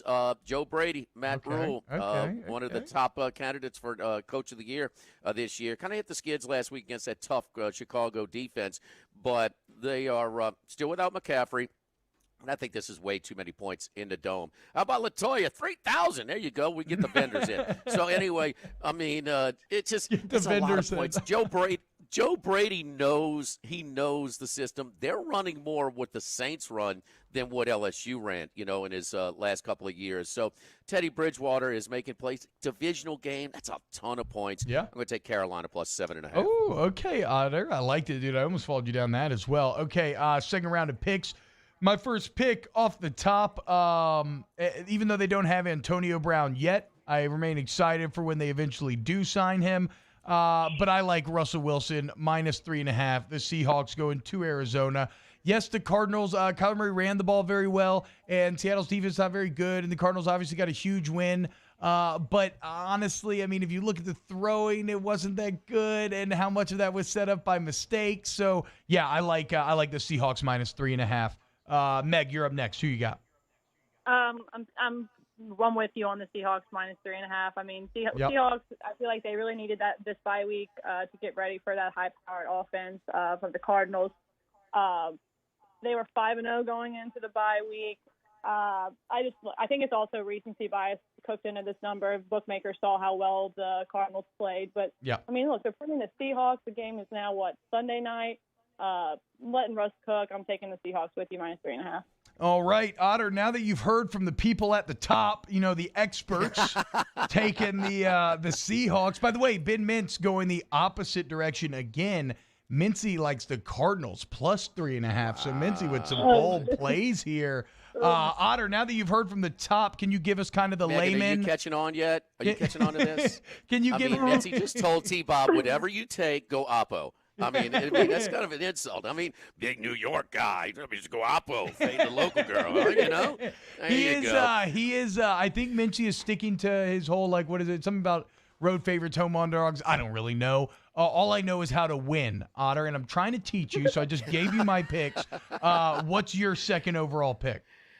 All right, you're talking about recency bias, and a lot of times on those high-profile, those standalone games, like a Monday night that Megan just referenced with the Cardinals just trouncing the Dallas Cowboys, you got to have onions, again, to go ahead and take Dallas plus the point in this one. So they can't look that bad, okay? I mean, I'm coming back with Dallas against Washington plus the 1 point. Okay, I like it. I mean, yeah, I don't know if I like. We'll see.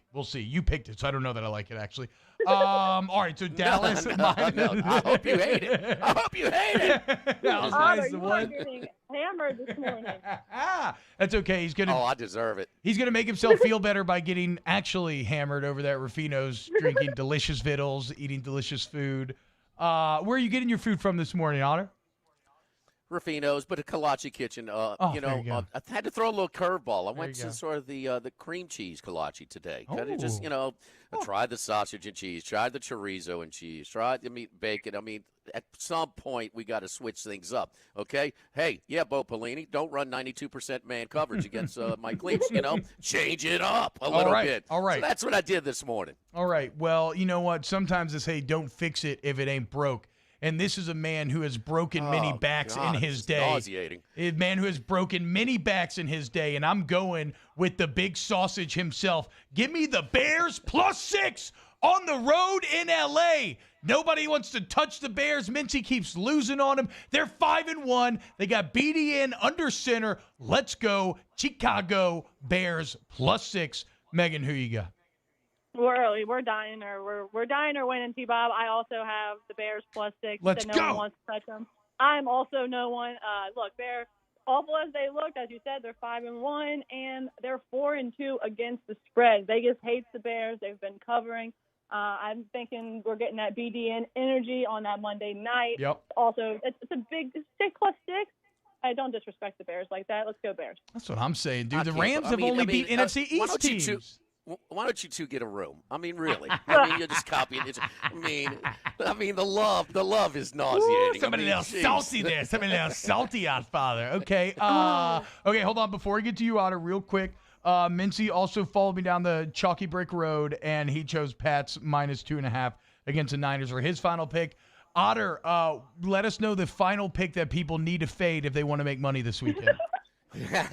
So we're going to go in Denver this weekend, okay? Have you ever been there in the summertime? You are creative. Saturday, 70 degrees. Man, it's comfortable. A little outdoor cafe, microbrewery with the mountains in the background. Sunday morning, we wake up, it's 23 degrees, and it's snowing, okay? Slow down the track. We're taking a 9.5 in the snow in Denver against Kansas City on this one. So 9.5 with the Broncos. Okay. In that one. Hell yeah. What's that, Megan? I said that's a lot of points, but I just don't know how you ever bet against Patrick Mahomes. I just feel like that's like digging your own grave. It is. I mean, didn't you go against Patrick Mahomes last Monday night, Otter?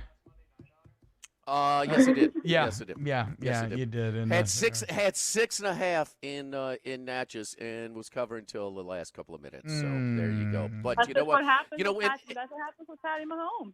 He covers. Yes. So is Mincy going to be coming on, or do I need to give a Mincy memory? No, how's this work? No. Mincy will be coming on normally. At least is what we're playing on now. Want a Mincy memory? He is. What's a Mincy memory? Well, we're on a sales call, okay, at a local establishment, and it's one of Mincy's kind of throwdown partners, panic heads, I guess. I don't know, for whatever you call them. Yeah. And we're pitching, so, we can do live spots. We can do a show here and stuff like that. And, and then this tune breaks out in the establishment, and Mincy just goes into full concert mode, starts doing his little jig and his wet noodle and stuff. And I'm like, whoa, bro. No, he is at Widespread Panic concerts. Not only did he follow him around, but he has two outfits that he is known for. He is the dancing nun, and then he also has a pretty gaudy disco shirt that he's been known to rock as well. So this does not surprise me. I've seen the disco shirt in Atlanta under the back-to-back-to-back shows at New Year's. So, yes. Mincy memory. So, and he will be back on the D-Generation Dome. But like I said, I think he's actually getting to meet with Lane Kiffin right now. So his dreams are probably coming true. All right. I will recap the picks, post them online. Best of luck to everybody, especially you, Megan, since our picks were so similar. I hope we both have great weeks. I hope we do, too. Hopefully I'll go 3-0 to be back up on the top, Otter? I tell you what, I hope you get back on top, Megan, because this guy is not as gracious of a leader as you. Look, I can only hold myself up for so long, right? I mean, my arms get tired eventually, Otter. But I've been doing a lot of T-Bob is that guy at the 20-yard line who's raising the ball up in the air and fumbles before he hits the Just call me Daniel Jones, because I'm about to win this thing until I don't. Anyway, whatever. This is D-Generation Dome. All right, have a great show today, Otter. Catch you at Rufino's Football Friday. Going to be a great day. Megan, follow her on Twitter at Megan Making Money. Triple N, Megan Nunez, works for FanDuel, giving you money-making picks in all sports constantly. Thank you all so much. Have a great day. All right, when we get back, we will close out OTB-OT. OTB-OT. Saints coverage, Chiefs, Cowboys, Thursday night, Sunday night, and Monday Night Football. From the opening kickoff to the playoffs and the Super Bowl, the NFL lives on 104.5 ESPN Baton Rouge. Foundation failure is common in South Louisiana, and that's why homeowners here turn to a local company they can trust, WCK Foundation Repair. WCK is the only company that specializes in drilled piers, the ideal solution for Louisiana's unique soil conditions. WCK is locally owned and operated by a group of professionals with years of experience. Learn more about the signs of foundation failure on WCKFoundationRepair.com. Call for a free estimate. WCK Foundation Repair. Support the home team. T-Bob Hebert here with breaking news. Front to Back Boat Services is the shop to upgrade your boat tech this fall. With not one but two NMEA certified techs, who better to install your Panoptic sonar, your HD displays. You want to see the fish under the water before you even cast? They have that. Trolling motor you could control with your iPhone? They have that. So what are you waiting for? Get into Front to Back Boat Services right now. Upgrade your boat tech. Make your boating dreams come true. Front to Back Boat Services. This isn't just another day. It's so much more. Kelly's life was put on hold when her auctioneer primary care doctor discovered a rare blood disorder. Her doctor connected her to an auctioneer care team of cancer, heart, and kidney specialists. With multiple primary care locations around Baton Rouge, same-day appointments, and online scheduling, we're relentless about keeping you healthy. Auctioneer Baton Rouge. Innovating healthcare for Kelly. Gulf Coast Bank and Trust is a local bank with a straightforward philosophy. It's about doing the right thing for our customers. Participating in our community with annual local fundraisers. Offering individual attention in a modern banking atmosphere with a trusted local company. Gulf Coast Bank invested in technology with a local touch, giving our customers the power to bank anywhere, anytime. We're building relationships through personal service as the bank that cares about you. Gulf Coast Bank and Trust, the bank that cares about you. I've been doing business with Luba for 25 years. They're dependable, trustworthy. It's just the attention to detail with our clients. Our folks have years and years of experience. They're highly trained professionals. But many companies have that asset. What I'd like to think makes Luba a bit different is that we use those talents in a way that truly is dedicated to serving the needs of the folks who depend on us. Gulf Coast Office Products is a nationally recognized Savin office equipment dealer based right here in Louisiana. Over 100 employees strong, Gulf Coast has the boots on the ground to support all vertical markets, from education, engineering, legal, and finance. With the latest in office technology, from desktop to production segment units, Gulf Coast and Savin have the perfect fit for you. Call 225-756-2644. That's 756-2644 for Gulf Coast Office Products. At All-Star Toyota, you get it all. If you're in the market for an all-new Toyota vehicle, come see our friendly and knowledgeable sales team at All-Star Toyota. Located in Baton Rouge at the corner of Airline and Goodwood, we've been serving our community since 2005 by offering a large selection of new Toyota cars, trucks, and SUVs. Get behind the wheel of your dream car and take a test drive at All-Star Toyota today. Are you a licensed contractor? There's lots of good contractors in Louisiana doing work the right way, but unfortunately, too many unlicensed contractors are working outside the licensing requirements. Working as a contractor in Louisiana requires a license for the company doing the work. The Louisiana State Licensing Board for Contractors wants to help you get licensed to allow you to conduct work legally. It's not difficult to get the license. We can help you. Go to lacontractor.org for more information. Licensed contractors, it's the law. Coming up on Jimmy Ott's Game Time, it's a Lock of the Week Friday, live from Rufino's on Highland Road. Join us at 10 a.m. as Jimmy Ott and Rohan Davey preview the weekend's action, including LSU versus South Carolina, on 104.5 ESPN Baton Rouge.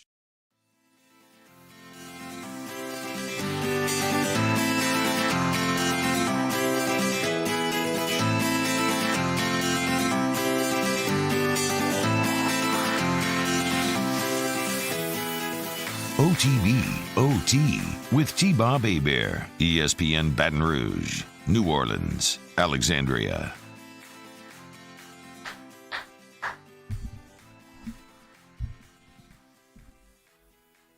Welcome back. OTB OT, closing out the show here. Only a couple minutes left. Thank you to everybody who got involved today. Y'all are the absolute best. Sorry, I have trouble watching chat this hour because it just gets so crazy, so many moving parts. Booty Fett, last comment says, pursuing a woman you actually like isn't simping. So I have no idea what y'all are up to. Sounds pretty horny, and it's only 9:53 a.m., but it is Friday, so we'll allow it, okay? No horny jail for any of y'all. I hope you're all happy. I wonder who you're talking about simping for. All right, if, it's, you know what it's probably Megan. It's about Megan. It was all about Megan. Okay, that makes sense. That makes a lot of sense. All right, let's go. Bring up the tier list. We're not locked yet, but we are dangerously close to being locked here. Let me know whenever you can full screen it, Danny. I gotta add the D's again. Oh, but it's just, I just gotta drag it up. It's the same one. Oh, okay. Cool. So the changes that were made in the break, we added a Beta root beer. That found its way all the way to the A category because we believe that it's better than A and W. We added Tab Soda, D. Sam's Cola, D. Fresca, D. I'm sorry, grapefruit's not a very tasty flavor in my opinion. It looks, what other changes did we make? I don't think we made anything. Oh, we bumped Big Shot up to a B. Big Shot certainly started to feel better than the competition at C. No doubt about that. I managed to get Canada Dry Ginger Ale bumped up to a C as well. We added Diet Dr. Pepper and Coke Zero to that C tier. What do y'all want to do with Mug Root Beer? Right now, we have Barks in the S.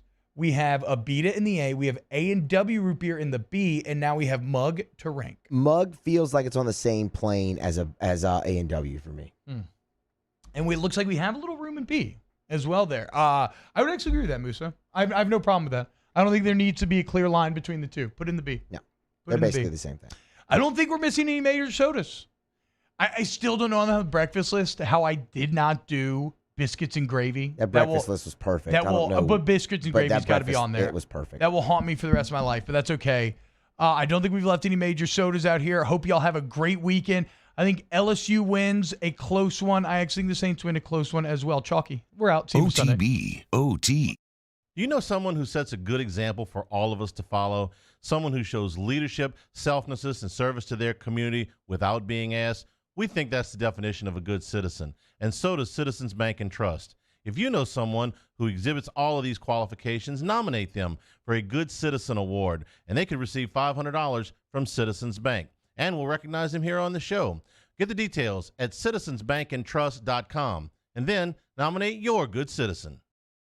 Do you know the proper way to prevent the spread of COVID-19 in your office? We do.